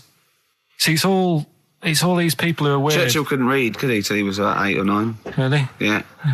So there you go. He got a D in history, apparently, GCSE. Just one better. And the story, it's all sort of, you know, how he's being pushed about by his Again, wife. that's not literally. By his wife, she's wheeling him about. What do you He's mean? wheeling him about. They go to a party. Everyone sort of looks round and looks at him. What makes you think that he's in a wheelchair? What's the clues? What's the words? There's loads of little things. There's like I say, something about his wife walking around with me and all that. Well, of course she is. She's pushing him about. But walking around. If someone said, she was walking around with me, I'd think they were both walking around. There's a few. But that's not. There must be There must be a reason why you suddenly thought that fella's in a wheelchair. Right. My wife's walking around with Put on me. your makeup, and I feel alright. No, and she's always saying, "Do you feel all right?" And that she's always asking him how he is. Yeah, but she's Just listen. Let me play it, right? And try and picture the scene, right? But now I'm only thinking of a little fella in a wheelchair. We'll have a listen to it, and you know, just everything that's been said. Okay. Understand why I'm thinking what I'm thinking. No, never. Right, you ready? Yeah. No clue yet. Yeah. He's just sat there watching, probably. No. There's no. Waiting until he's done. Yeah, no clue. Okay. No, that's all right. Right, that's just a woman getting ready, and he's fine. Yeah, he's to just sat there and he's got. To me, he's got a great pair of legs. Right, well, he's sat there in the wheelchair watching. No, he's not in a wheelchair. Listen. Right. Yeah. Everybody looks at him. No, her. He's saying she turns heads. Walking around with him. Yeah, walking in a around with wheelchair. me. We're both walking around. Are you all right? Yeah, nice thing to say. He's all right. Right? Yeah, he is all right because he's got a great pair of legs. Right, he might not have any legs in that, but he's happy. He has got legs. Right. He has got legs. I don't know why you think he's in a wheelchair. There's no clue whatsoever. It seems to be based solely on, do you feel all right? Yeah, Which she's you just only saying say that because they're together at a party. Maybe he doesn't know anyone else there. Leg. Right? Just hang on. So he can't drive. because he's drunk. Probably Oh, he's had is a he great though, is he? time. He's been dancing Puts him to bed. because he's drunk. Well, is he though? He's turned out the light. His hands work. Is that it? Yeah, there's no clue. But the thing is, that's what I'm picturing. But that doesn't mean it happened. You picture people that are half man, half moth. It doesn't mean it's possible. Do you know what I mean, Carl? What you think is usually not true. Suzanne is totally right. There is no reason. I have never, ever thought that Eric Clapton was singing about a little fella in a wheelchair. And the one clue in that, there's two, isn't there? Are you all right? Oh, let me say that, little cripple. Right, and I'll give her the car keys. Oh, why is she driving? He ain't got any legs. Pushing him around and that. No, pushing around. So he'll do one more next week then. Could do that again, it's Oh, fantastic. Waiting on a Friend by the Rolling Stones. Yeah? Go on then, Carl. On XFM 104.9, Ricky Gervais, Steve Merchant, Karl Pilkington. Go on. Right, this one. Remember Blockbusters? Uh-huh. Right, this one is good, and we'll do this one. Rockbusters. And remember how Bob Holness used to give you a letter? Yeah. And it'd give you a question, and the answer to that question is that letter. Yes. Right, well, it works like that. So if I said to you, we'll test it out on you, Steve, right? Right, welcome to the show and that. Hello. Let's play, right? And I say, right, your first one is W. Mm-hmm. And the cryptic clue, because it's done like crosswords. Okay. So not quite like Blockbusters. Well, this young man prepared for his death. And it's a W, so the answer. And it's not always going to be like our sort of music, it can be any sort of music that's out there. So the W is the name of the answer. I understand that, but is the answer always the band name, or is it? Yeah. It's always the band name, is it, or the artist? Yeah. And so would the W be the surname, or would you have both the initials if it was someone's name? Would Elvis Presley be EP? Don't get annoyed, no. Carl. These are valid questions that I knew would be asked. I know because he tested it on me. So you've got to tell them. We This need is to the know point. the rules. If it was Elvis, I'd probably do E. No. Give him the answer. Give him the Right, answer. did you hear the clue? No, give me the clue again then. So the letter is It is a W. cryptic clue, and It's the clue's W. fine. Listen, but, and the go on. clue is, this young man prepared for his death. This young man prepared for his death. Yeah. This young man prepared for his death. And it's a W. And it's his first name. That's what he needs Well, to see, know. that's the Yeah, but I don't... Well, shouldn't we have the initials? Wouldn't that make it easier? I mean, Yeah, wouldn't- but they didn't do that on Blockbusters. It just had one Yeah, letter. they No, did. they did. If it was if. The gold run they often had us for 3 or 4. Did they? Letters, yeah. But it was normally just one word. It wouldn't have been a name or something. All right, then. W. W-Y. W-Y. Will Young. Excellent. I Right, didn't so understand it. What was this the young clue? man... Prepared for this young man. So he's sort of Okay. mixed, sort of cryptic. Yeah. But I mean, you know, that was a good effort. That's better than Yeah. usual. No, it's that is better than It's not usual. bad, is it? So do you want to play? Let's play Rockbusters. Yeah, Rockbusters. All right. Sam, Hello. is it sounding all right today? It is. It's just about. Right, cheers. That is worse. Right, then. Yeah. Well, And so we've got Sam on the line. Who else have we got there? so we've got Tim as well, haven't we? Hello. All right, Tim. Tim and Sam. Right, You okay. sound quite similar, lads. Could one of you affect an accent or something? Which one's Tim? Yeah, it's me. Okay, which one's Sam? This is Sam. That's slightly deeper. Bit Slightly deeper, deeper. yeah. Sam, And they're not against the clock anyway, are they? So it doesn't really matter. I suppose not. So I think Steve just wanted a bit of variety. you Okay. you understand the rule, lads? Could you explain them to us? Right, play it. Okay. Hang on, wait. Well, let me explain, because I mean, life is too short. Now, Carl's going to read out, say 3 clues, yeah, and just shout your own name and answer it, or shout the answer. Shout your own name, then the answer if you know it, and it's the person who gets the most right. Okay. Is that all right? Yeah. Yeah. So, Here we go then. okay then. So shouldn't it be the first to three? Well, yeah, but then he hasn't got... I've got enough, it's fine. He's got enough clues for that. Right then, here we go. Welcome to the show. Oh, God. Right, the first initials, ST, right? Is that right? ST. Well, I don't know. Oh, we don't know, do we? How do we know? Here we go, ST, and the cryptic clue is better than the average homeless person. Okay? Sorry, I think... Is that a band? Yeah. Is it an old band? Yeah. I think that's one word. All right then, S. It's an old 70s band. Better than the average homeless person. Tim? Go on. Supertramp. Yes. Supertramp Well it done. is. Yeah. Well done, 1 point to I have you, no idea Tim. why that's right, by the way. You don't understand why it's right? He's a super tramp. Oh, right. Better than the average homeless cryptic, person. yeah. Yeah, cryptic. Yeah. Okay, second one. Come on, Sam, you got That's actually quite good for Carl. Trust me, Tim. Take that as a good clue. Because, yeah, okay. We won't do this again. Wait, 1-0 Right, to here we Tim. go. Right. F. The letter is F. That's the next one we're moving on to. And the cryptic clue is, the little girl is hungry. What shall we do?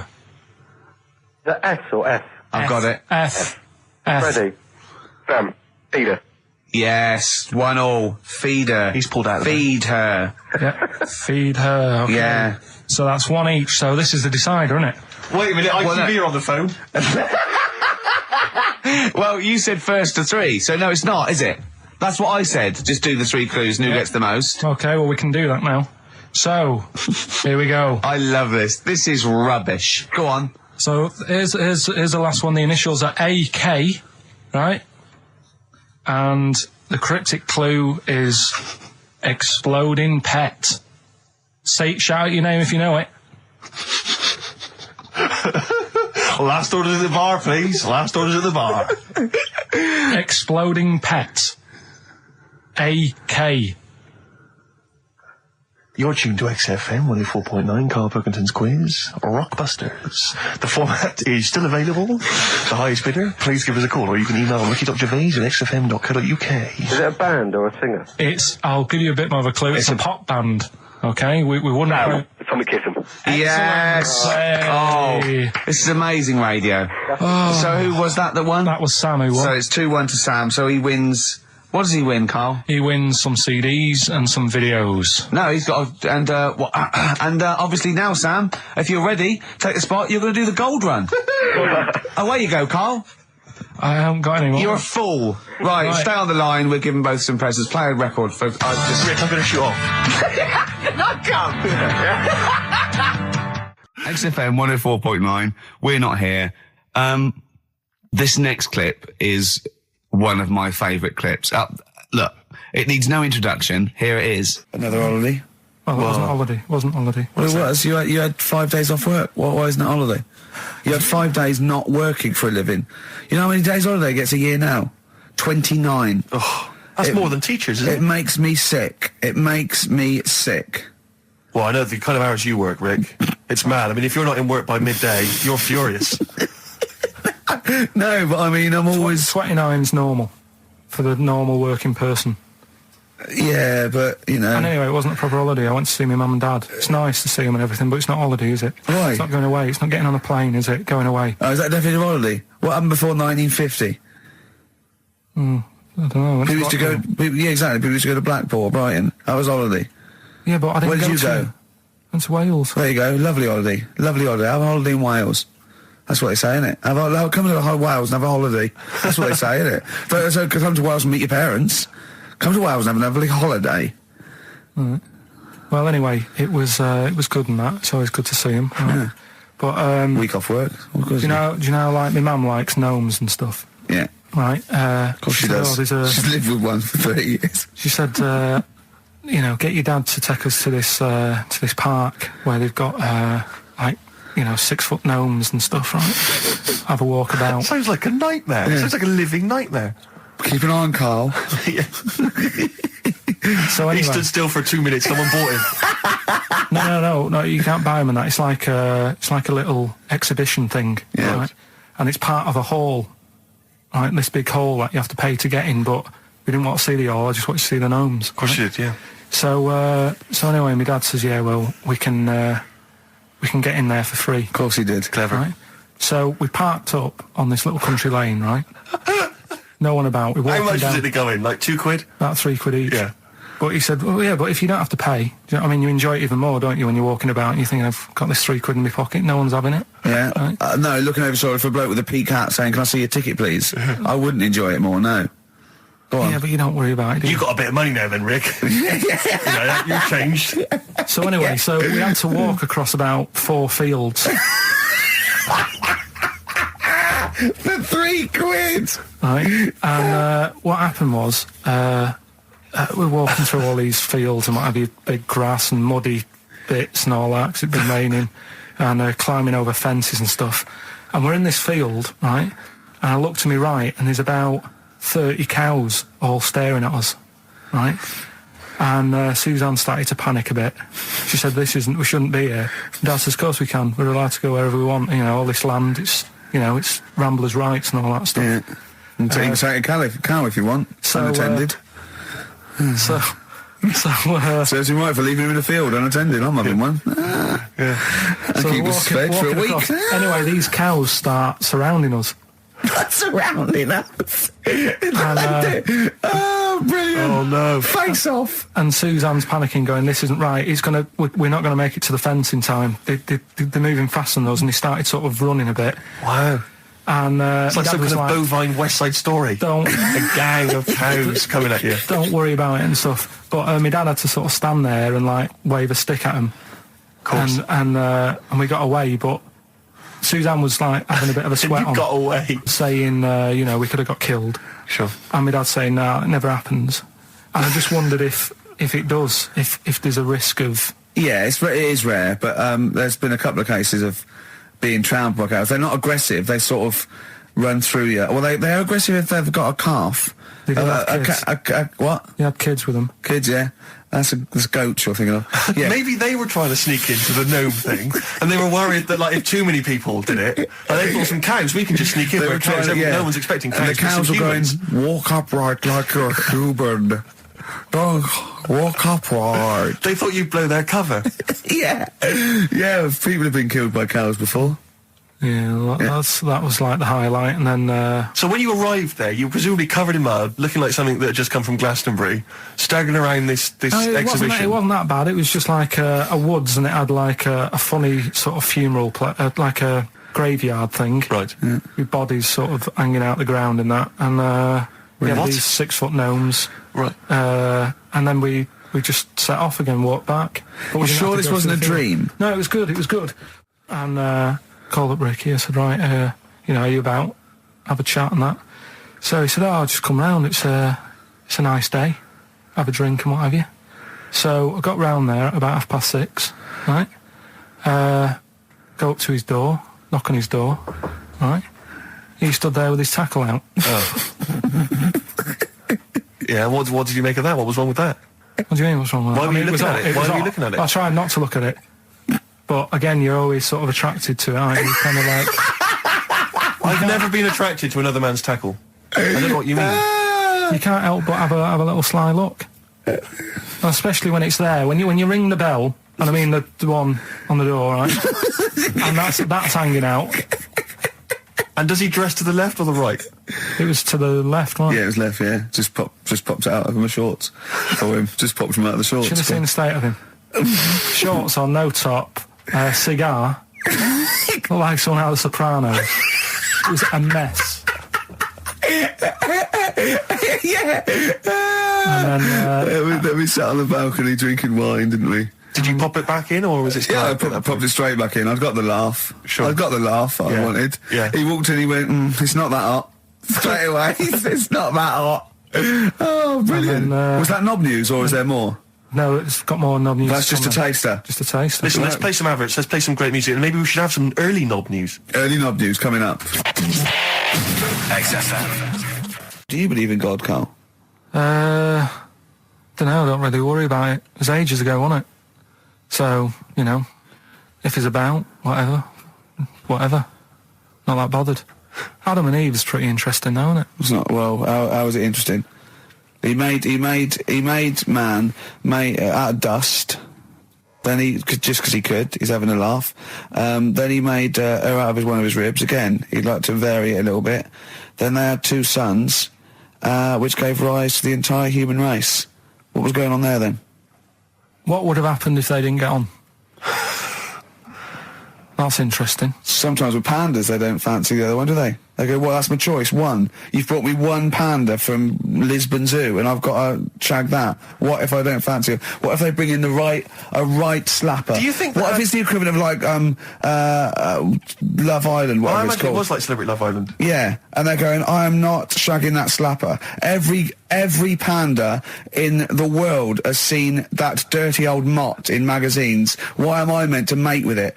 I've got some dignity. Are you talking about Adam there or Panda? Was that... either is fine, I suppose. Bad Do you think pandas. that Adam had any say? When God was making Eve, was he saying, can make the boobs a bit bigger, would you? And then...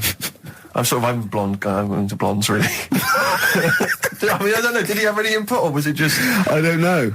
Well, I suppose it was one of his ribs, after I know, all. but it's probably restricted. You go, well, I'm working with a rib, Adam. Give me a break. There's only so many things I can do. Well, he was probably in kind of intensive care, wasn't he, with the whole... They go, well, I can't just keep making the boobs and things bigger because their legs will get shorter. I don't mind short legs. Yeah, make the legs longer. I don't mind no legs. I don't mind no legs. As long as the boobs are sizable. I tell you what's weird though, Steve, right? Everyone's heard of like Adam and Eve, yeah? What's the surname? Yeah, where'd they get their post from? Unbelievable. One of my uncles, right, Tattoo Stan, he's just caked in them. Right. I don't think he was my proper uncle, but it's just like my dad's got Tattoo Stan. No, my dad's got That's a province in Russia, isn't it? my dad's got loads of mates who. When like, you say he's not your names. proper uncle, Do you know how, like, when Just a bloke someone who used to comes hang around around, with the all school? right, Uncle Stan? Yeah. Do you know what I mean? And my dad had loads of mates like that. There was John the Screw.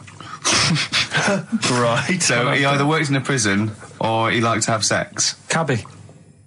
Cab driver. Okay. There was Jimmy the Hat. I don't know what he Jimmy did. the Hat. Yeah. And, Did he wear a hat?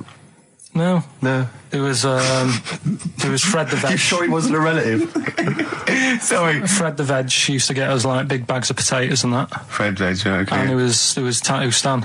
Right. And he was just caked in them. And I used to always look at him thinking, why have you done that? I must have only been like, 6 I or suppose 7. if you're born with a name like Tattoo Stan, Exactly. you're destined, Sorry, aren't you, were really? they like a 1950s gang? I'm worried just about... I'm Who worried were about... doing a bank job? What was his name? The Hat? What was his name? Jimmy the Hat. I'm worried about Jimmy the Hat. Yeah. Not having a hat. I don't understand it. Are you sure he didn't have a hat? Not when I met him. Did he ever wear a hat? I didn't see him that much. Do you think it was a joke, like, when your mate's sort of like, 8 foot and huge, you call him Little John or Tiny? Do you think... Well, the fact that he never wore Yeah, a they hat. went, hold on, I've noticed something about Jim. Go on. No hat. And I go, oh, true, let's call him Jim the Hat. Jimmy the Hat, yeah. But my Uncle Stan, he had like loads of them. He did them himself. Oh dear. And it was always that thing. God. What was it things like? He had like the cross. cut here, Cut one here, on made the in neck. Britain. And if you're going to do them yourself, I'd say at least make sure you're sort of a good drawer. Yeah. And don't do it in the mirror so it comes out backwards. Well, that was the other thing. But like, I remember he did. Names are all right. He had like all his kids' names down his arm. And, what are they called? Yeah. oh, God, it's Tattoo Stan Jr. Yeah. and Paul shits to bed.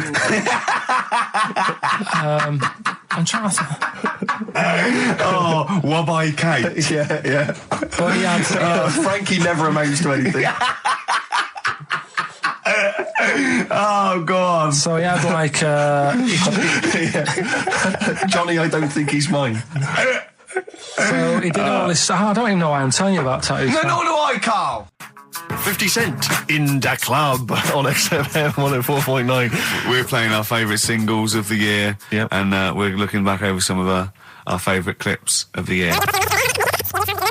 Embrace. Glorious Day on XFM 104.9. Rick, there may be listeners tuning in thinking, they've got something better to do, for instance, switching off the radio and just staring blankly at the wall for the next half an hour. But no, because what they're going to miss is our grand finale Oh, yeah. to this, which is, of course... Sponsored by Lindauer's, the sparkling wine solution to a hot summer's day. Yeah. That we're going to be firing a cork. Did you just make that up? Yeah. Pretty good. Good. They're going to be firing a cork at Karl's head just for the sound. I just think it's sound. Huh? It's not happening. Yes, it is. You said no. We've said it is now. We've promised it to the listeners. Yeah, come on. I'm not happy with it. Why? Because the pain.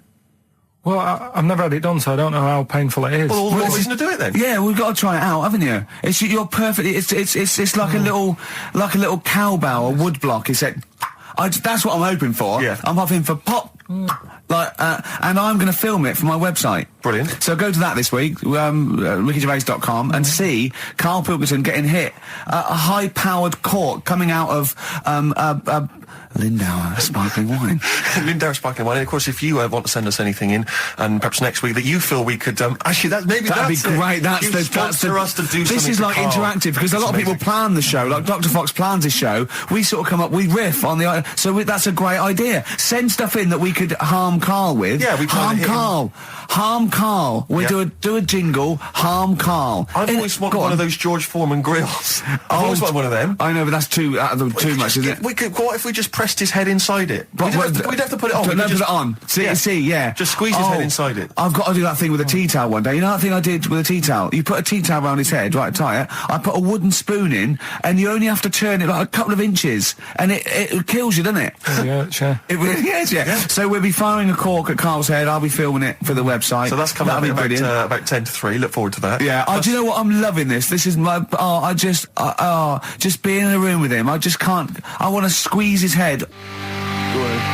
XFM 104.9 playing Green Day. The studio's falling apart. I know, his microphone broke. I'll be honest with you, Rick, I don't know why Lindauer's, the sparkling wine, want to be associated with this shambles of a show. It is falling apart. This is awful, this studio. It's got to be fixed. Right now, Karl, come on here. It's the time where I'm going to let a cork off. Do you want to film this, Steve? Yeah, that'll be available on the website next week, rickygervais.com. So see Karl getting hit. One bloke suggested we leave the metal cap on because it's get a better pitch, but we take that. He's straight. It's dead out. Let's get the camera ready. Get the camera ready. Ready? So if you just joined us, we are using some Lindauer's sparkling wine to basically, what can I say? We fire a cork at Karl's round ready? head. Ready? Hang on a sec. Let me just put the headphones on. All right, film this then. Okay. It's in position. Look. Just firing up. Okay, Karl, come on there so we can see your head a little bit. We want to get the noise, the microphone there. Right, ready? Hold on. Good. So you're just doing it. Hold on. Now it's in position. What if it? Oh. Ready? Yeah. Oh God! It. Oh no!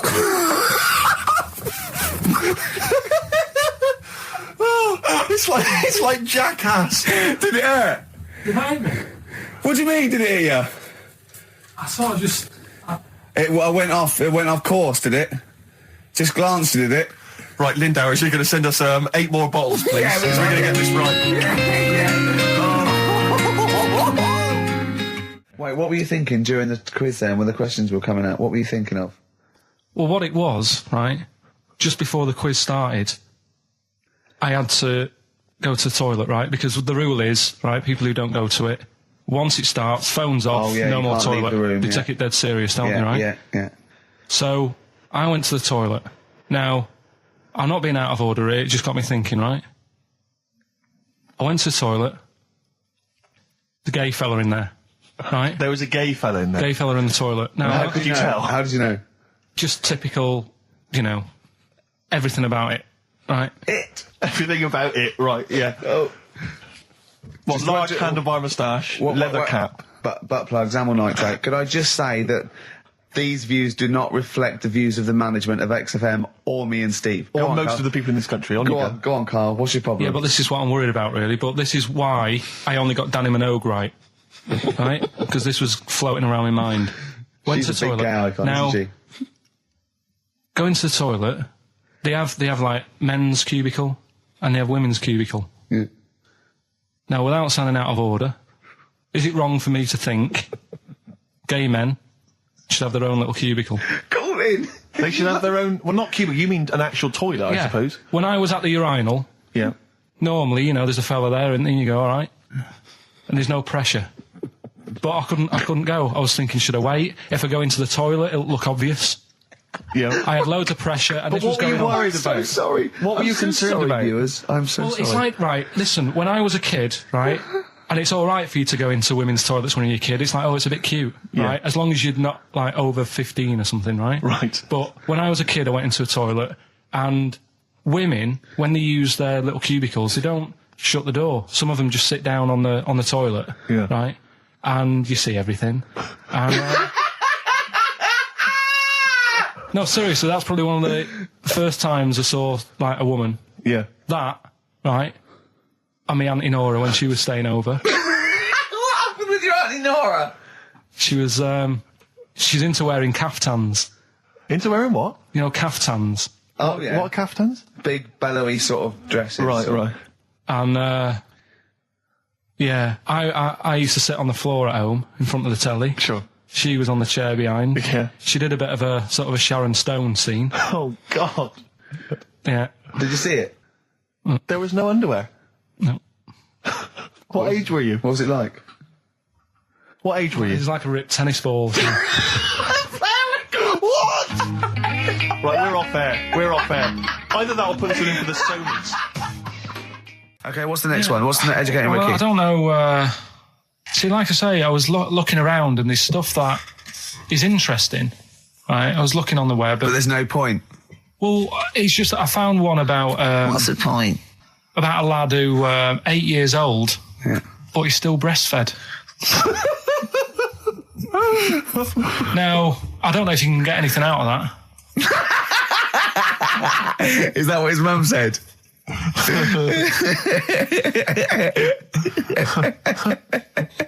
What do you mean I don't know if I can get anything out of that? You don't need to. No, it's just that, Where did you read that? that was on the internet. Oh, well, yeah. You're always unspecific when you mention it. It's just it was on the internet. Well, Yeah. I'm trying to think what I put in. I think I put in Y to see if I'd confuse a computer. And then, Go! You are... no, I did, No, honestly. I did a search, put in why, and it came up with funny things that, like, why is this person doing that? Why is that? And it had a picture of this 8-year-old lad, sort of, on his mum's nipple. And it was saying, is this healthy? You sure that wasn't asking you that question? What? I put in why? Just to confuse the computer. Like, we go, what do you mean? Yeah. Stop it. Yeah. Oh, look, last week I was walking home with him and I went, he was saying something stupid and I went, I've got a competition for next week. Let's do a phone in and it's called Karl Pilkington, Genius or Fool. Yeah. Right? And he went, no. I went, why not? He went, well, it'd be confusing because they say there's no difference between genius and being a fool. They do, though, don't they? No, says that? but it's rubbish. And people say there's a fine line between madness and genius. And, it's a ridiculous soundbite. They don't say there's a fine line between a genius and an idiot. Well, the people who do are idiots. Yeah. So what would you do there, though, just to sort of wrap that little thing up? What would you do? That lad loves his mum's milk. What are you asking me to come up with? No, I'm A just... title for the story? No. It's just what would you do?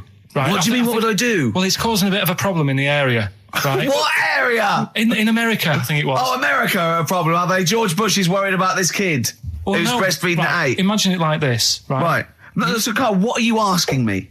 About this spurious story you saw on the internet? I saw on the internet, there's an 8-year-old lad, he likes his mum's milk, and he's saying, is this right? Should it No, be it's going not. on? But what What do you want Ricky to do about it? It's not his responsibility. Yeah.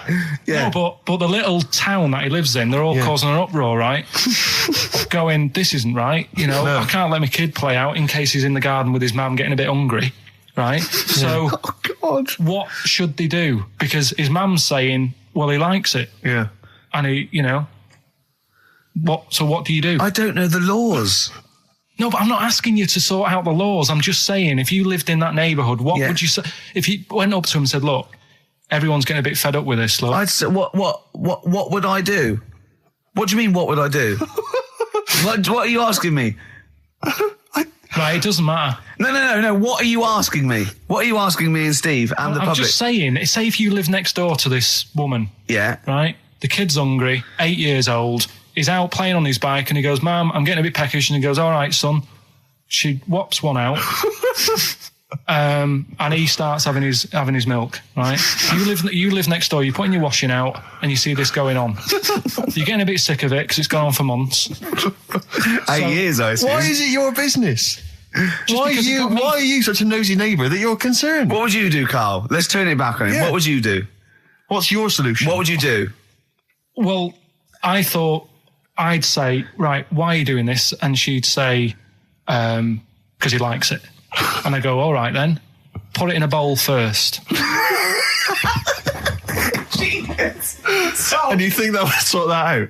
No, because I was thinking about the whole thing, right? And you do that when you're a baby and everything's all right, innit? Yeah. No one bats an eyelid at a little baby having a bit of milk from its mum's breast, right? Yeah. You'd almost say it was natural. But you grow out of it. It's like you don't see. It got me thinking about things you don't see. And you don't see. Did you put this into a computer? Show me things you don't see. What else don't you see? Well, you don't see like an old man having a Twix. You never.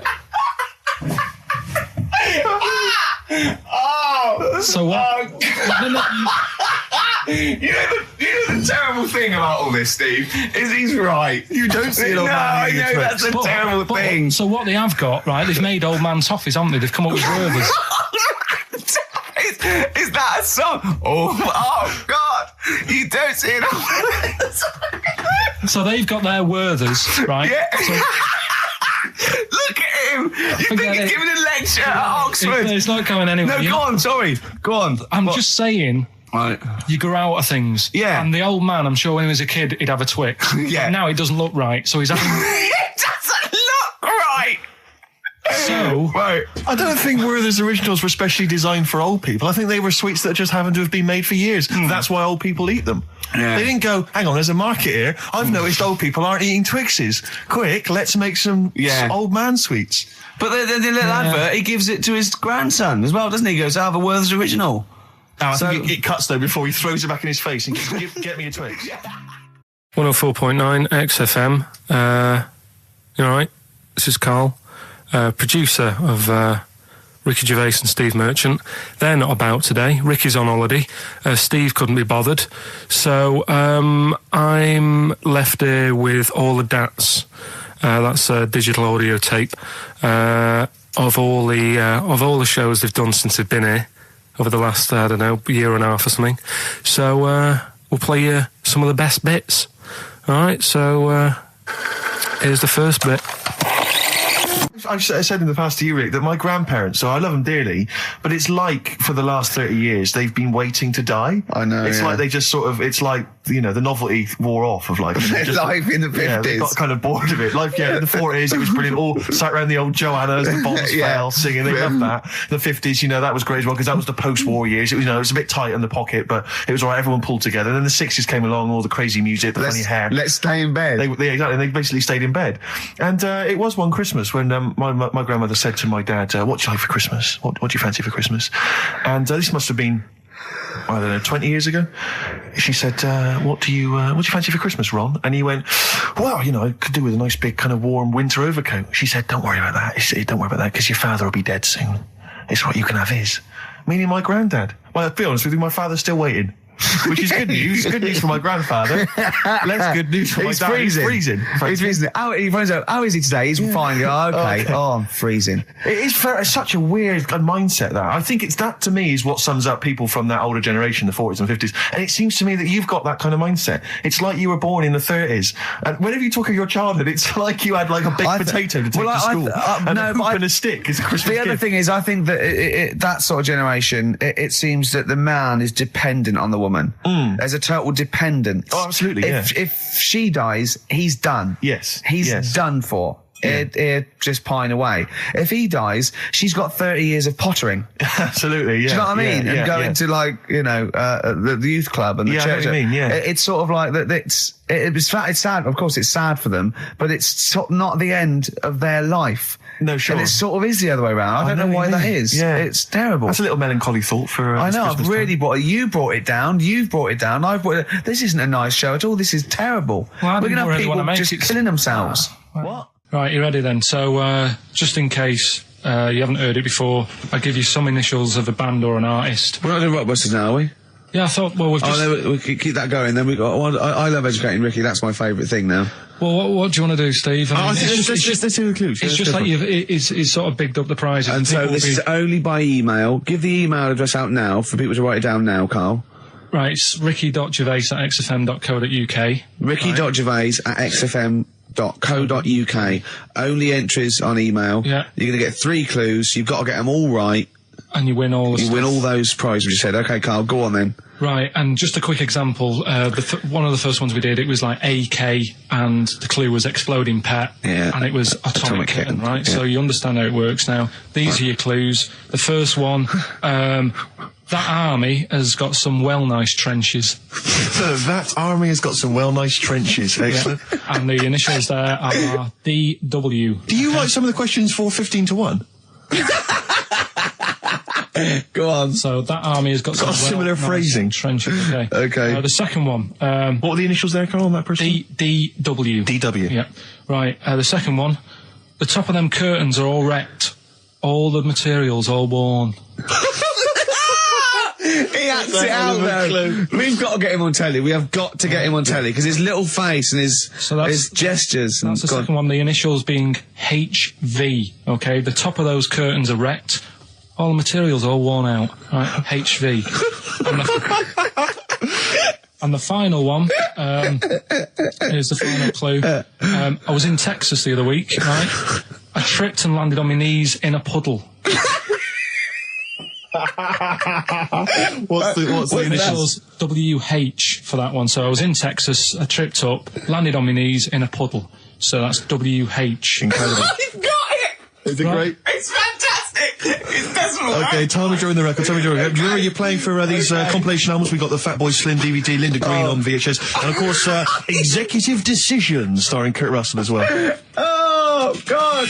So, Steve, do you want to pick a winner? I've got a winner when you give us the answers. Okay, so the first clue was that army has got some nice trenches. Yeah. That was DW. Who's that? Dandy Warhols. That's brilliant.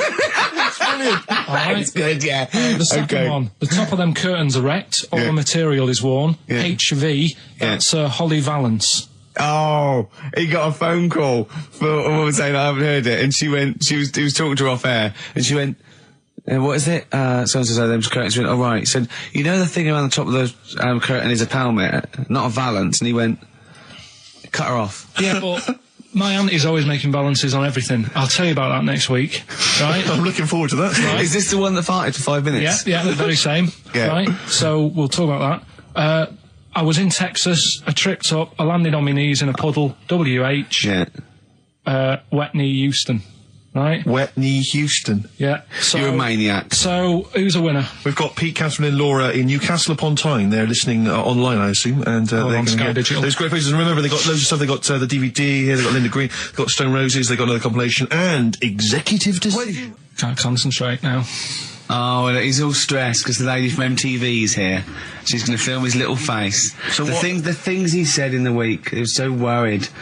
He's got worried about the spot on his head. That won't come out. Just so you got your best side. It's on that side, that's alright. Oh, yeah, the camera's out. Look, he's getting nervous now. Okay, Carl, ignore the camera. Okay, just ignore the camera. Okay.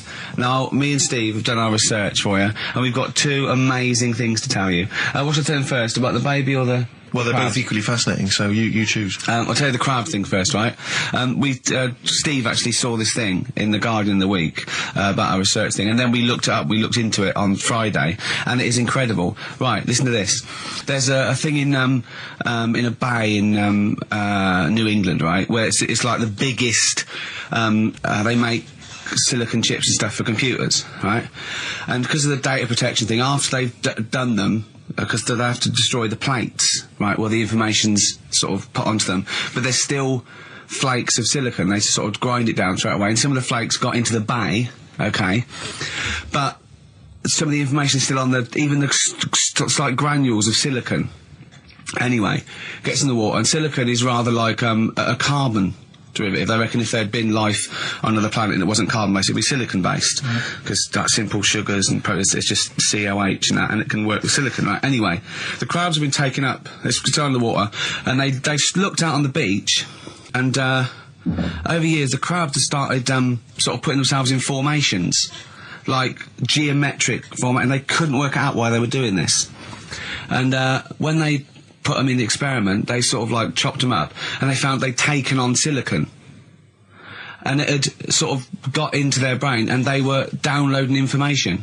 They picked up little things, because it's just chemical, you know, like electrical impulses that got information off the silicon chip, and they were interfacing it. But this is the amazing thing. One bloke sort of thought of this, and he thought, well, if it's a simple computer, the brain, if it's just a simple sort of electrical thing, then maybe there's sort of, you know, we could get it down. So what they did is they made a thing called a biointerface, and they put it into the crab's brain, just a really simple brain, so it's measured avant-garde, right?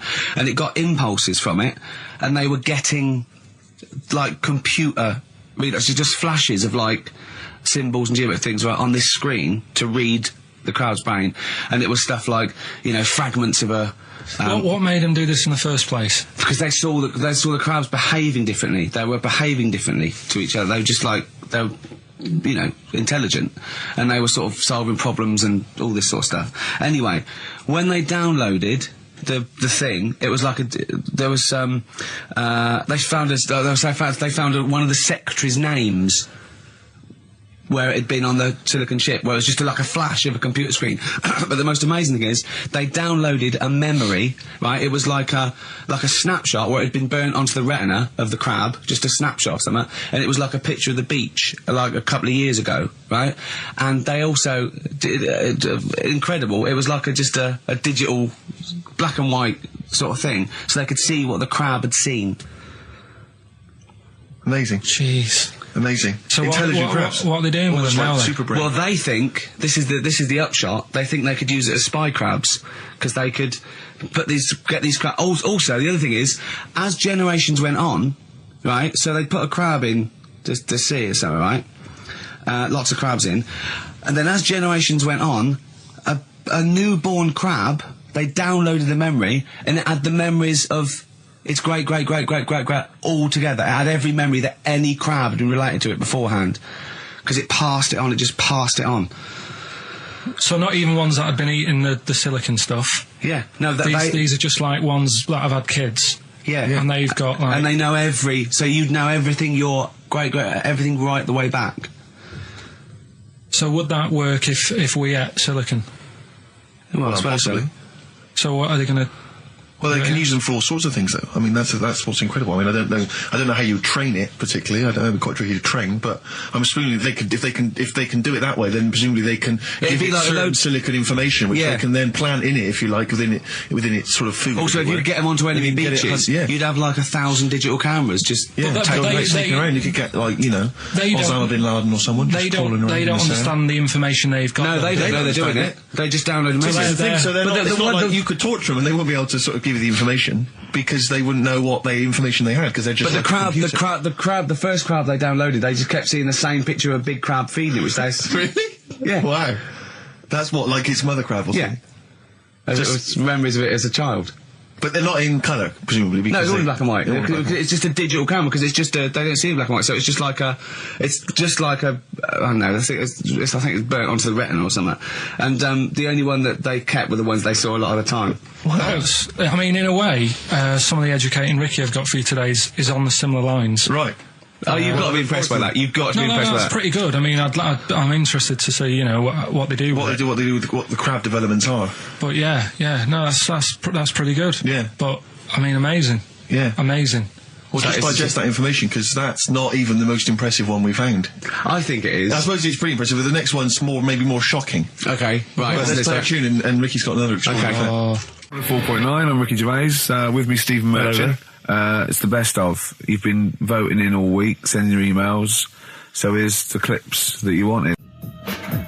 Wu-Tang Clan and Gravel Pit. We love that, don't we? I love it, yeah. Yeah, Classic track. We're talking about embarrassing stories and stuff, and I don't know if I've told this on the radio before. Have I told you, Carl? I'm not sure. But this was when I was working at the BBC. This is not even long ago, and I'd moved to London, and I was fairly new in London. And I was working at the BBC, and I had this BBC hire car, and I've never told it. If there's anyone listening who works for the BBC, I don't know if I can still get in trouble for it. But this BBC hire car, and it was like I'd been ferrying kind of actors and people and production people around all day in this car. And I was driving back, it was quite late, it was about sort of 7 or 8, and I was driving back, and I pulled in to get some petrol to fill up the car every day. And I went into this garage to fill up some petrol, and I was there, and these two blokes came in a white van, right? They pulled into the forecourt, and I was filling up the car, and they went, "Hey, do you want to buy a couple of speakers?" And I said, "Yes, I do." Yeah. Because I'll tell you the reason. It was like I was so flattered that they thought I'd be the kind of bloke who would A, need some kind of classy speakers, and B, would like to buy them on the sly. Do you know what I mean? Yeah. I thought, they like the They've fact seen me. They've seen I look a bit of a hustler. Exactly. Yeah. I'm a street sort of guy. You can see by the way I use my walk. Exactly. Yeah. So I couldn't believe my luck. So they drove behind the garage, the little sort of garage bit at the back, and I went round there, sort of casually went round there, sort of locked the car, went round there. They went, open the back. You had 2 speakers in there. I said, "Are you sure these aren't knocked off, mate?" He went, No. We work for Dixon's. This is the story he spun me. We work for Dixon's, right? And we're delivery men. And if we make a delivery and the person's not there to sign for the goods, then we have to bring them back to the warehouse. But if we can sell them on the way back, then that's really good for Dixon's. Dixon's must love that. And instead of thinking, are you sure some kind of troubleshooter did someone going to go into Dixon's and go, you're not getting in the garage forecourt market? Jones. Exactly. Get a couple of lads in a white van. Exactly. Yeah. So anyway, so I sort of bought this story, and I was a little bit dubious, and I went, right, let me hear them then. And he wired them up to the car stereo, and boom, boom, boom, they're playing. So it was some groovy hip-hop. I was thinking, great, these guys know what I'm into. Yeah. And he's giving me the talk and stuff. And I said, I'm a bit worried these are knocked off. He went, no, listen, we got a bloke at Dixon's who can confirm this is fine, right? Phone him up, use my mobile, right? And quote this reference number, right? So I phone out, and I goes, I go, hi, some guys here in the garage forecourt trying to sell me some speakers. Just wanted to check. He went, it's fine. I went, should I just read the reference number or whatever? He went, if you want. And X14, and I went, yes, fine. Yeah. Okay. You know right. that was, don't you? That was actually Mr. Dixon himself. Exactly. Yeah. Exactly. So I'm thinking, well, they sound great. They're giving me for a knockdown price. I'd say they were like 400 quid. They were like 200 quid or something. It was a good bargain. I was in the market for some speakers as well. Yeah. So while they were loading it's them all kosher. I phoned Dixon. Exactly. I phoned Dixon. That's fine. Yeah. So while they're loading them in the back of the BBC hire car, right, I'm in there paying for the petrol, right, and the guy who's serving goes, all right. He goes, what were you doing around the back with those blokes? Right? Because obviously there's security cameras filming this whole transaction, right? And he goes, what are you doing around the back? And I went, brilliantly, there's some old mates. Some of my mates were just having a chat and that. He went, oh, right, okay, like giving me obviously the evil eye. So I went back to the van. So I'm in the car now and I'm driving with one of the blokes who's in the van with me because I didn't have the money on me. So I had to go to the cash point to get the cash, right? So I'm driving with him and the other guy's following me in the van and he was like a northerner like you and he was giving it all all right, I tell my girlfriend's a DJ, she's got some of these speakers, they're fantastic, and he's giving me this. And then my mind starts working. Now that I've got a bit of time to think, I'm thinking, wait a minute, this all sounds a bit dodgy. Yeah. It dawned on me, Rick. You're streetwise. Exactly. You're streetwise, Steve. Not only that, I was thinking, how am I going to get them home? I've got to drop the car off at the BBC. How am I going to get these huge speakers back to where I live? And how can I pay for them? Because I've just spent £100 on Find the Lady with a couple of blokes in the square. It seemed like a fair game. Some of his friends were winning. But so I explained to him, I said, I can't get them back to like Brixton where I was living at the time. He went, don't worry, give us an extra 20 quid, we'll take them home for you. Oh, that's good. Deliberate. They do a whole service, you see. And there's also a backup guarantee. Did they have the guarantee, the 3-month guarantee? They didn't. No. But I said, I'm not sure about that. He went, well, why don't you put them in a cab, send them back, and your housemates can collect it? I was like, oh, no, there'd be no one in.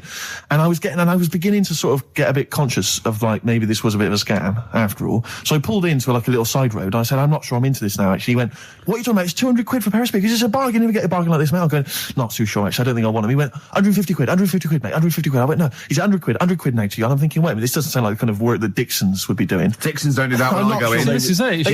Dixon's never negotiate in that way. When I go there, look around and I leave, they go, where are you going? Exactly. I go, no, we'll have anything then. Have anything for a So quid. I stopped the car and the white van pulled up behind me with his mates in. Sure. And And I said, can you get him out? I'm not interested. And he went, 100 quid, mate. Oh, you, and he was just going, you tosser, you obviously want some speakers. And he was having a go at me. So I was carrying the speakers out and putting them back in the white van. And he was just shouting at me. He was going, 70 quid. I was like, 70 quid from 200? This is ludicrous. You realise that wasn't Dixon's policy then. Exactly. They don't usually shout at you tosser as you leave the shop and walk down Camden High Street. They're not usually shouting you tosser. You should have took the offer of like the monthly payments they've got on at the moment. So I eventually put them in there, and I sort of knocked the deal on the head, and I got back in my car, and they were in theirs, and I just looked in the rearview mirror, and they were punching the dashboard, like with aggression and venom, like we let that deal slip through our fingers. And I've never been so terrified in my life. I just sat there, and I was just thinking, oh my God, all I was thinking now is, what if I go back to the BBC, and they go, we've had a call from the police, the man at the garage, he saw you doing a dodgy deal. I love it. Yeah. Well, what you do is you put the hire car in a drain in your front garden, and then go in and out of the toilet, just pouring bleach down, or Ajax, and they never know. Right then, which leads us nicely into Knob News. Oh, it's the welcome return of Knob News. Right, okay, it's very much like the news at 10, this, isn't it? I do a bong, or in this case a schlong, and he gives me the headlines, the knob news of the day. Where have you collected all this knob news? Was there a lot of knob news this week? it was mental this week. The amount of stuff. The way it works, you give us the bong, Yeah. I'll give you the headline. Okay. Steve decides which stories we're going to talk about. And now on XFM, knob news. Schlong. Man grows knob on his arm. Schlong. Man gets doctors to make him a second knob. Schlong. Turkish prisoners made hole in cell wall to produce third inmate. Schlong. Doctors accidentally remove man's testicles. So, well, can I straight away go for the accidental removal of the testicles? Well, it's happened before, hasn't it? We've talked about that before. Well, how did what did he go in for a what are they called, tonsillectomy? And he went in the wrong way. What are you talking about? How can they accidentally remove his testicles? It says he didn't look at his folder, and the doctor said to the fella, "Oh, we've removed your testicles and we wanted to take out your prostate gland." So that's what happened. There's the story. This is what I mean. That's why I don't like going to the doctors. Yes. It happens, doesn't it? Because all these sort of it's when they say things like, "Oh, it's just we do loads of these operations." That's when they're not concentrating. Brilliant. Do you know what I mean? When they say it's procedure, that's like having a boring job that you do every day when you're not going to be concentrating. I prefer them to go, "This is a tricky one, this." I know what you mean. I do know what you mean. People, you watch TV programmes about, like, you know, removing someone's second head or whatever, and there's like the best surgeons from all over the world. It's televised. They can't make a mistake. They can't go, "We took his legs off by mistake." Whereas the fella who's having a prostate's like, "Oh, do you want to do it? I'm sick of doing that." Yeah. And they're probably doing a crossword whilst they're at it. Of course they are. I've seen that actually in operating theatres. They're doing a crossword. That's what I mean. Yeah. I was just examining some of the other knob news, Rick, a little bit more closely. Man gets doctors to make him a second penis. I'm sure we're all interested in what happened there. Yeah. A German who persuaded doctors to give him a second penis has lost his wife after he showed her the result. Biker Michael Gruber lost his original penis in a motorbike accident, and doctors built him a second one using a mixture of skin, bone and other tissues. Bone? Apparently, the penis worked so well that he was even able to father a child with his wife Bianca. But Gruber was still not happy and asked doctors to repeat the operation and build him a better organ, to which they agreed. From his hospital bed, he said, "I've got 2 penises, but no wife. I'm hoping when I get rid of one of the penises, I'll get her back." What do you mean? Sorry, he had 2 put on. What side does he wear? So he's had both. So he's had 3 then. Yeah. Yeah. This is probably the thing that happened with Hitler when he had 1 ball, but he had 3 at one point, didn't he? So he just kept one in the Albert Hall, gave his mum one, and kept the other one. Oh, chimpanzee, that monkey news. Right, there's this monkey, right? Oh, yeah. I think his name was number 6 or number 7 or something, right? In this lab, right? Yeah. And anyway, it's in there with, like, you know, the rabbits and little mice and stuff like that. And The rabbit smoking. The nurse, right? The nurse, not the nurse, the woman who works in the lab. What would you call her? Is it a nurse? Depends. What depends what her job was. If she was a lab assistant, you call her a lab assistant. All right. I mean, they probably call her by her name. All right, lab assistant, right? Kirsty. So she's... I think it's probably Kirsty. Right, Kirsty Morris. Well, she's in there, right? Yeah. And she don't work with many people and that. She's mainly on her own with, just putting lipstick on rabbits and stuff like that, right? Chimp fancies her. So, Chimp fancy her. He's putting on lipstick. Chimp fancies her because she's got hairy legs. He gets pally, right, with this woman. Yeah. Because, it gets to a point when she sees him every day. It's the way he sort of tries to string out like it's a narrative love story. Did the chimp put its hand out and grabbed her, and then you thinking that he made a move on her? So right, come on, he's allowed out. He's allowed out. It's not a story, is it? He's allowed out the cage and what have you every day. So he's wandering about, and as time goes on, he's watching what she's doing more and more. Yeah. Right. So he notices like the code on the door. Right. Right. Whatever 247 or whatever. Yeah. And he goes, right, I've clocked that. I've got that. I'll remember that. Right. And then he goes, right, there's a lot of lipstick and that knocking about, a lot of makeup. Right. Okay. No. There's no way. Finish. No. Because Steve, you know what's going to happen. I know what's going to happen. So he's there. It's ridiculous. And he's going, well, if it's there, you know what I mean? So while she's messing about with the rabbit, he gets there, he's in front of the mirror, putting a little bit of lippy on. Right? You are! No! I can't! It's gone too far!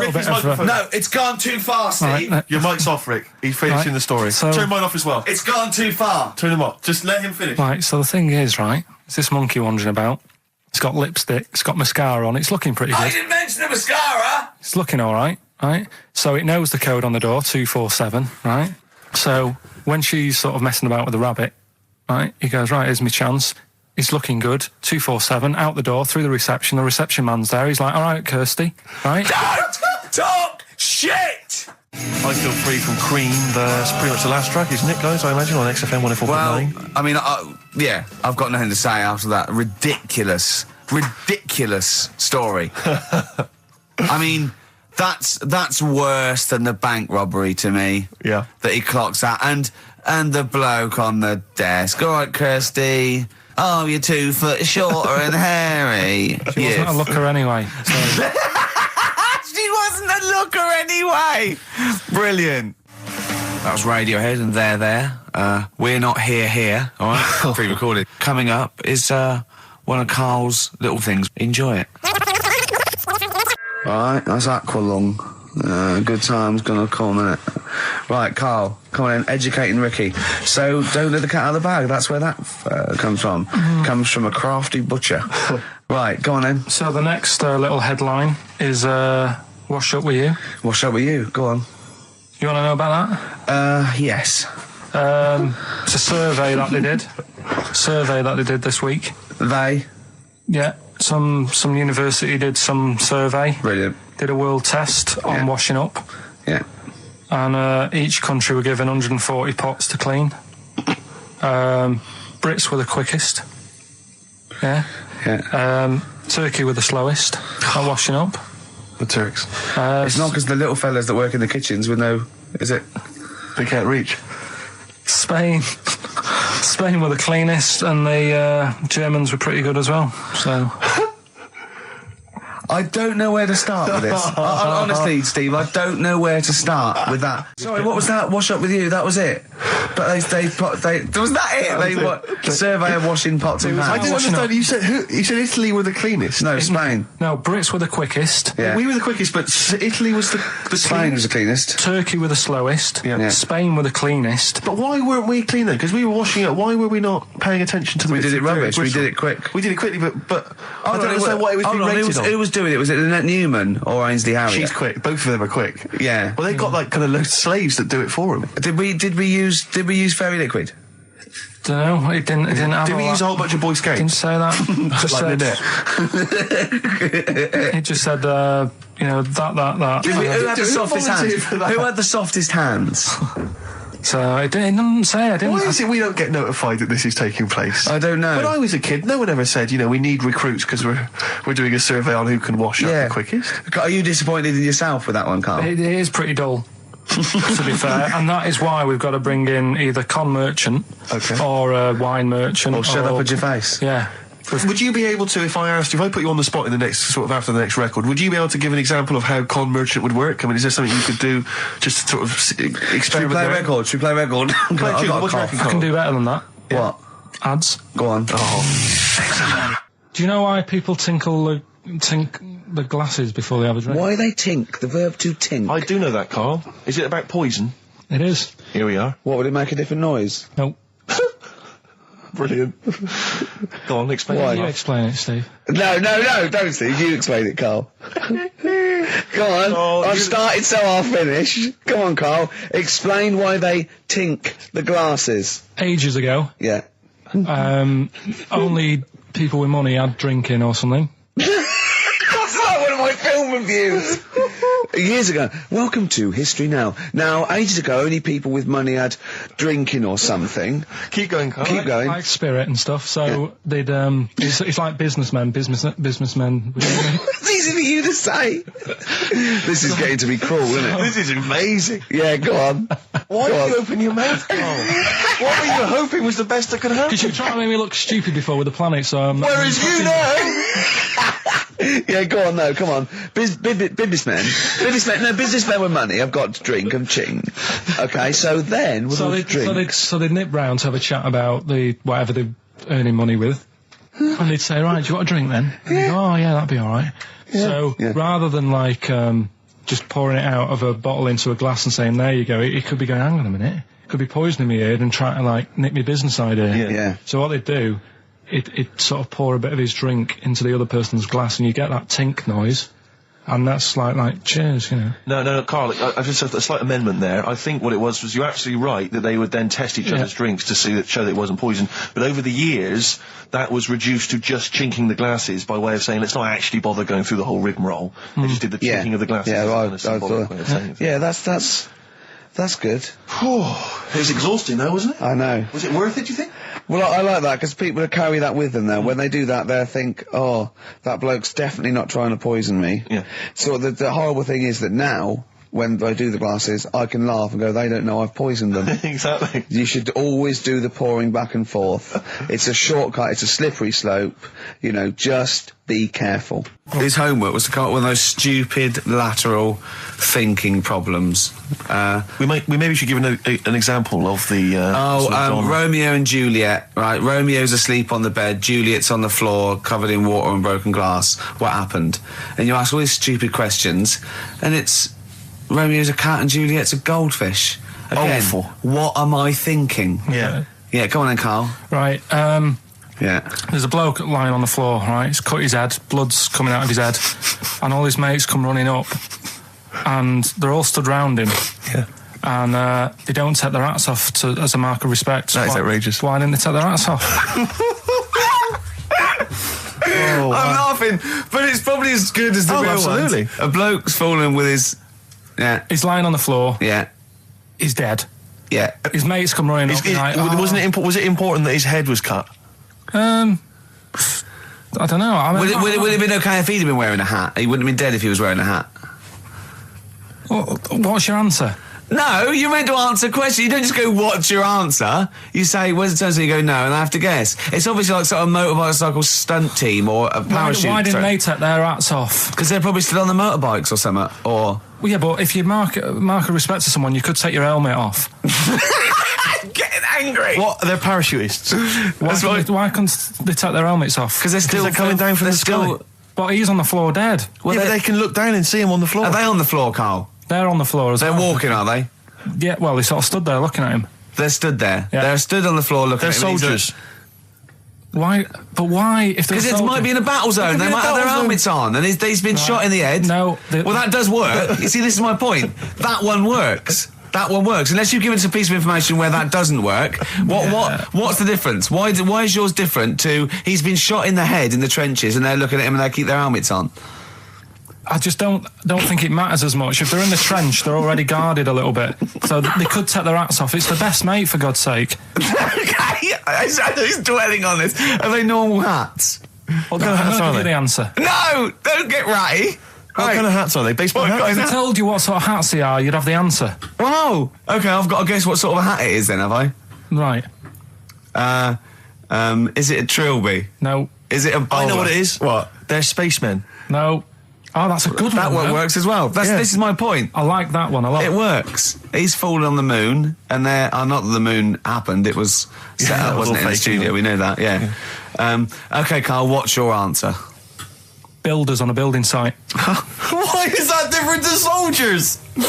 Because bricks don't fall in wars. But bullets fly. Right. Let's play a record and we'll come back to it, Carl, while you think about what you've done. Oh, yeah. You've embarrassed Let's play yourself. some classic Suede. Yeah, and this is for David and Kieran, I think, who wanted a bit of Butler. That was Jane's Addiction. This is the Best Of Show on XFM 104.9. I'm Ricky Gervais, with me, Stephen Merchant. Yes. This was a clip show. We recorded this a couple of weeks ago. I hope you had a Merry Christmas. It's not over yet, because tonight at 9:50 is the second part of The Office Christmas specials. It's brilliant. Watch it, and we'll be back next week live. I'm Ricky Gervais, with me, Stephen Merchant. Bye. Have a great new year. But if you want, I'll pay for you to take history again. Carl, we'd love to see you get a C or above. And Well, we're I'll willing pay to... for you, and I'll get you some books. Right, now listen. We can, let's get, I reckon, when are the exams? June? Something like that, yeah. We'll try and register next week, and I reckon you can get an A or B. I'm history. Busy, I'm In busy. history. No, don't worry about it, it's just easy. I'll get you Brody's notes. If Heat magazine, they love you, Carl. They could probably sort something out. They could probably pay for a tutor. They got a lot of money, they sell a lot of magazines. I mean, it is always, almost always, and you found that out, I discovered this, it's always the Tudors and Stuarts. There's no fear for them not coming up. Now, what do you already know about them? You must already know stuff about Henry VIII and Elizabeth. No, because it's too long ago to even get interested in. Do you know what I mean? You can't Is that why you relate to didn't- it. Okay. The Anderson thing, it was like, God, I bet my mum and dad were in an Anderson shelter. This is interesting. What, when they- Oh, my granddad would have, had something to do with this. But the Tudors, it's like, I don't know even if they had a family back then. Play a record, if we come back Hang to on, this. hang Sorry, on. Steve, Because I need to introduce my the new feature. Yeah, for the I record. don't know if I had a family back then. Carl, listen, let me just Carl. ask you now, right? If you can finish this sentence, we've got a chance. Divorced, beheaded, died. Divorced, beheaded. Died. What is it? We just need to do a little bit of work, but otherwise I think you're going to be fine. It's how you remember what happened to Henry VIII's wives. They're little... Divorced, beheaded, died. Divorced, beheaded. It's like spam. Support... What is it? Support, protection, anchorage, movement. That's how You're going to that's nothing to do with the Tudors No, and that's to Stuarts. do with the skeleton. Yeah, see, no, we're not doing biology. Mnemonics and acronyms. and What happened to Henry VIII's last wife? Did she die, or did she not die? Divorced, beheaded, died. Divorced, beheaded. Do you know that the only king that has got a moustache is... No. The only king that hasn't got a moustache is the King of Hearts on the playing cards. Carl is genuinely... I don't know if he's actually upset or embarrassed, but it doesn't matter. Why does it matter? You were 15 and didn't go to school. If you were my friends, I think you would have just said, oh, we can't find them. Why? But you doesn't matter, Nothing though. to do with that. Well, what do you mean? What do you mean? It's ridiculous. Do it again because you want to learn, because there's great things in the world to learn about. Don't worry. Look, GCSE is vocational. Is vocationally for a 15, 16-year-old to go on to do A-levels or whatever, or to get results. But you don't need that because you've done very well. You don't care about the Tudors and the Stuarts. I mean, I mean, I've had a couple of jobs, not this one, because you don't need qualifications to get a job. Obviously. In the radio. Yeah, obviously. You're absolutely right. But Yeah. the ones that I have got in the past, I did, because I didn't collect them, I had to lie. And I didn't like go mad. I didn't say I had A's and stuff. But I didn't put history down because I didn't even know I did it. So it's a bonus. I kind of treated myself to like a D and a couple of C's and that, so it's like, well, he's not... I love the fact that Carl even then was honourable. It's like, I'll at least put down the ones I think I took and lie, but the ones I didn't take, I won't lie about. Yeah, and don't give yourself a B. If they're going to find out you lied, give yourself a B next time, It could Carl. backfire, couldn't it? I mean, my brother's a bit mental and he used to do things like go for jobs and say, oh yeah, I've done this before. Like being a mechanic, and he's never even picked up a spanner. And yet, he'd have the confidence to go and try and fix cars. Well, I'm not that daft, but... God, and he... Who do you blame for this? that's just an easy way out. I have to blame myself. No? Yeah. What was the teacher like? Well, there's loads of different ones. I didn't like... I mean, the history teacher, it is my own fault, because with her, she's a bit mental. And I used to kind of stop the lesson by saying, "Oh, miss, tell us about your fireplace you've got that is made from a gravestone."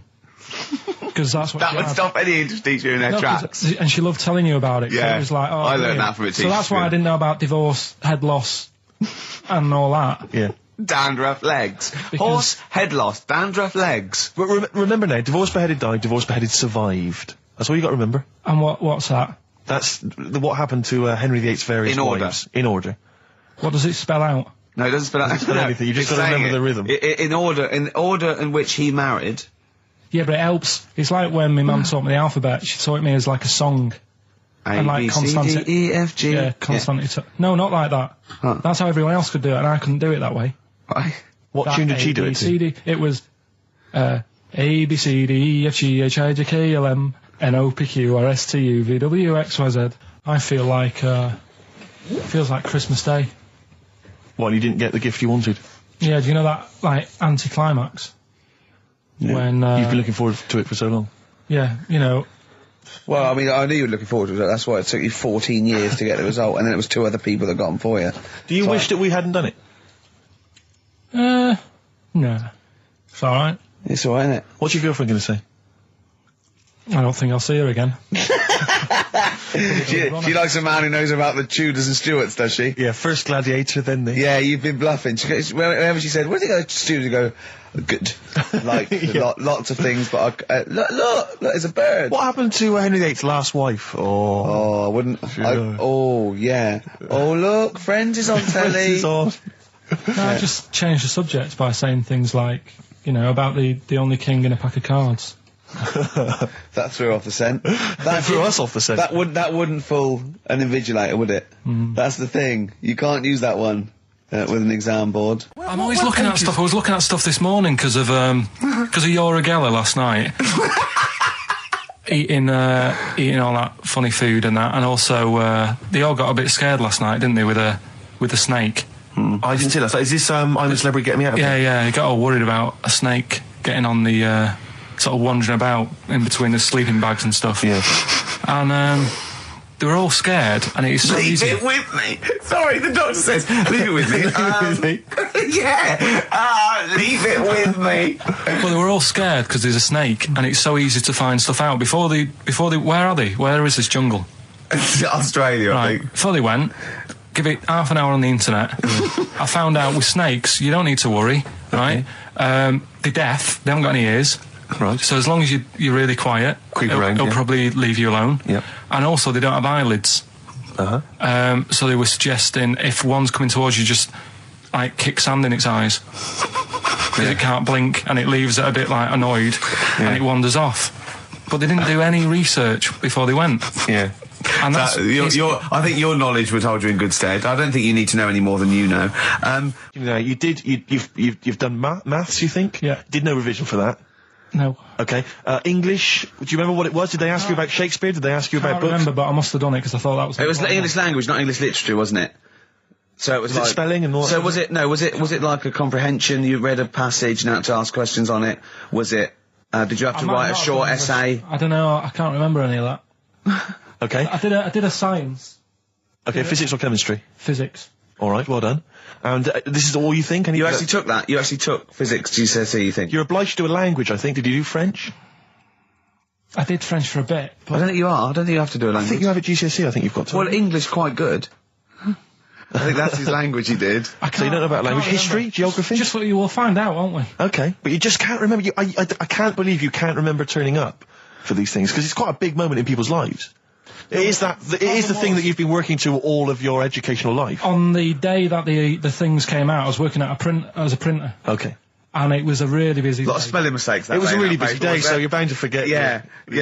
No, but I had to use gold ink that day. Oh. And it's, I mean, you're not a printer, so you don't know. No, that's the biggie, innit? But it's tough. You've got to really get your rollers clean. Carl, play a record, mate, and good luck with the exam results. Hopefully we'll have them for you by next week. It's time to give Carl... You're actually nervous, aren't you? I'm a little bit nervous. Just to recap, Carl is 30 this year. He never went to get his results of his GCSEs. So myself and Steve took it upon ourselves to phone his school, track them down, and we actually got your results. What did you think you took? Did English. Right. Maths. Yeah. Art. Right. And I think I did physics. Okay. Well, you didn't do any of them. Eh? You didn't do any of them. You didn't register. You registered for one exam and took one exam and got results for one exam. So I don't know what you thought you were turning up to, or you weren't registered, or you didn't. You're familiar with the notion of registering for an exam. You have to kind of officially register in order to be eligible. What do you mean, register? I turned up for a couple. Yeah, you can't just show up. You have to register for them. You have to pay this because it costs the school money, so they have had to have paid for you if they thought you were going to pass. You can't just turn up on the day and ask some paper at the front. I never got a letter telling me that. Well, that's because you were never at school. But you did somehow register or registered for one exam. You registered for history. It's a topic that you've always been interested in. I was saying to Ricky before, World War II, I loved it. Not the actual event. No, the but study just of it. You all mean? the stuff like, you know, about the Anderson shelters and stuff like that. Yep. And the bombs and that. And then when I took it, it had nothing to do with that. It was more about the Tudors. So it didn't. The Second World War didn't come up. You mean there were no questions about the Anderson shelters? Nothing. That's devastating. So what are you expecting the result to be? is that seriously? Is that it? Yeah, it's the only one you took and registered. As far as the school is concerned, or yeah. certainly in Well, it's the terms only of one what that they told counts. us. It's the only result. It's the only one that counts. Yeah, you've got. I don't. Did you register for yours? Yeah. Yes. I've got certificates and everything. So what? Do you do that before the exam? Do you have to go somewhere and sign something, or? Yeah, you don't check your results and then decide if you want to register. It's not like Millionaire when you look at the question and go, I think I'll take the money. Yeah. You go. No. But anyway, you must have registered for one, or maybe your teacher put you in for it. I didn't do it. They must have been Someone else confident. registered They for must me. have been confident. They must have thought your best bet was history. Right. So, what did they get? You got an E, which I think, I mean, technically, is a pass. E. It's a bad pass, but there's F, How and there's much I mean, you're not going to be doing a PhD. you can get an F, right, which is fail, and then a U, which is ungraded. Now, I don't know why the U exists, because F means you failed. U is like them going, you not only failed, but you wasted my time. So, We're annoyed that you took this exam. so who thought they'd register me to get an E? well, they didn't. Well, they think you'd didn't. I get think any. they were hoping. It was rather like you with the lottery. They were hoping see- for something better than You nothing. see, I assumed that the man who registered for that thought he can scrape an E if Anderson shouters come up. Yeah. Well, that's it. You've got. Now, what I'd like to do, Carl, is I've started your re-education. You've read a book on Rasputin. I'll be asking you a few questions about that later. I've got another book for you to read next week. Next week, I've got a I'm little. not in the mood. What? Not in the mood. Oh, come on. Look. What's that? What does that say? It's that fella. It's a picture of the bloke that he used to use for Citizen Smith. Yeah? Che Guevara. Yeah. Yeah. He was quite happy, I think, when he found out that Robert Lindsay was involved. He went, yeah, of course you can. No worries. No worries, yeah. What are your feelings, Carl? What do you think? Are you emotions depressed? I'm just a bit annoyed because I'm sure I turned up for more, so it just wasted me time. Listen, they don't matter. I'm sure I you're did more doing than one. very well. You know, you can educate yourself. GCSEs are merely a step on the ladder to help you, not just for education, but, you know, they're more vocational than anything else. You're doing very well, and you're reading books. Don't worry about it.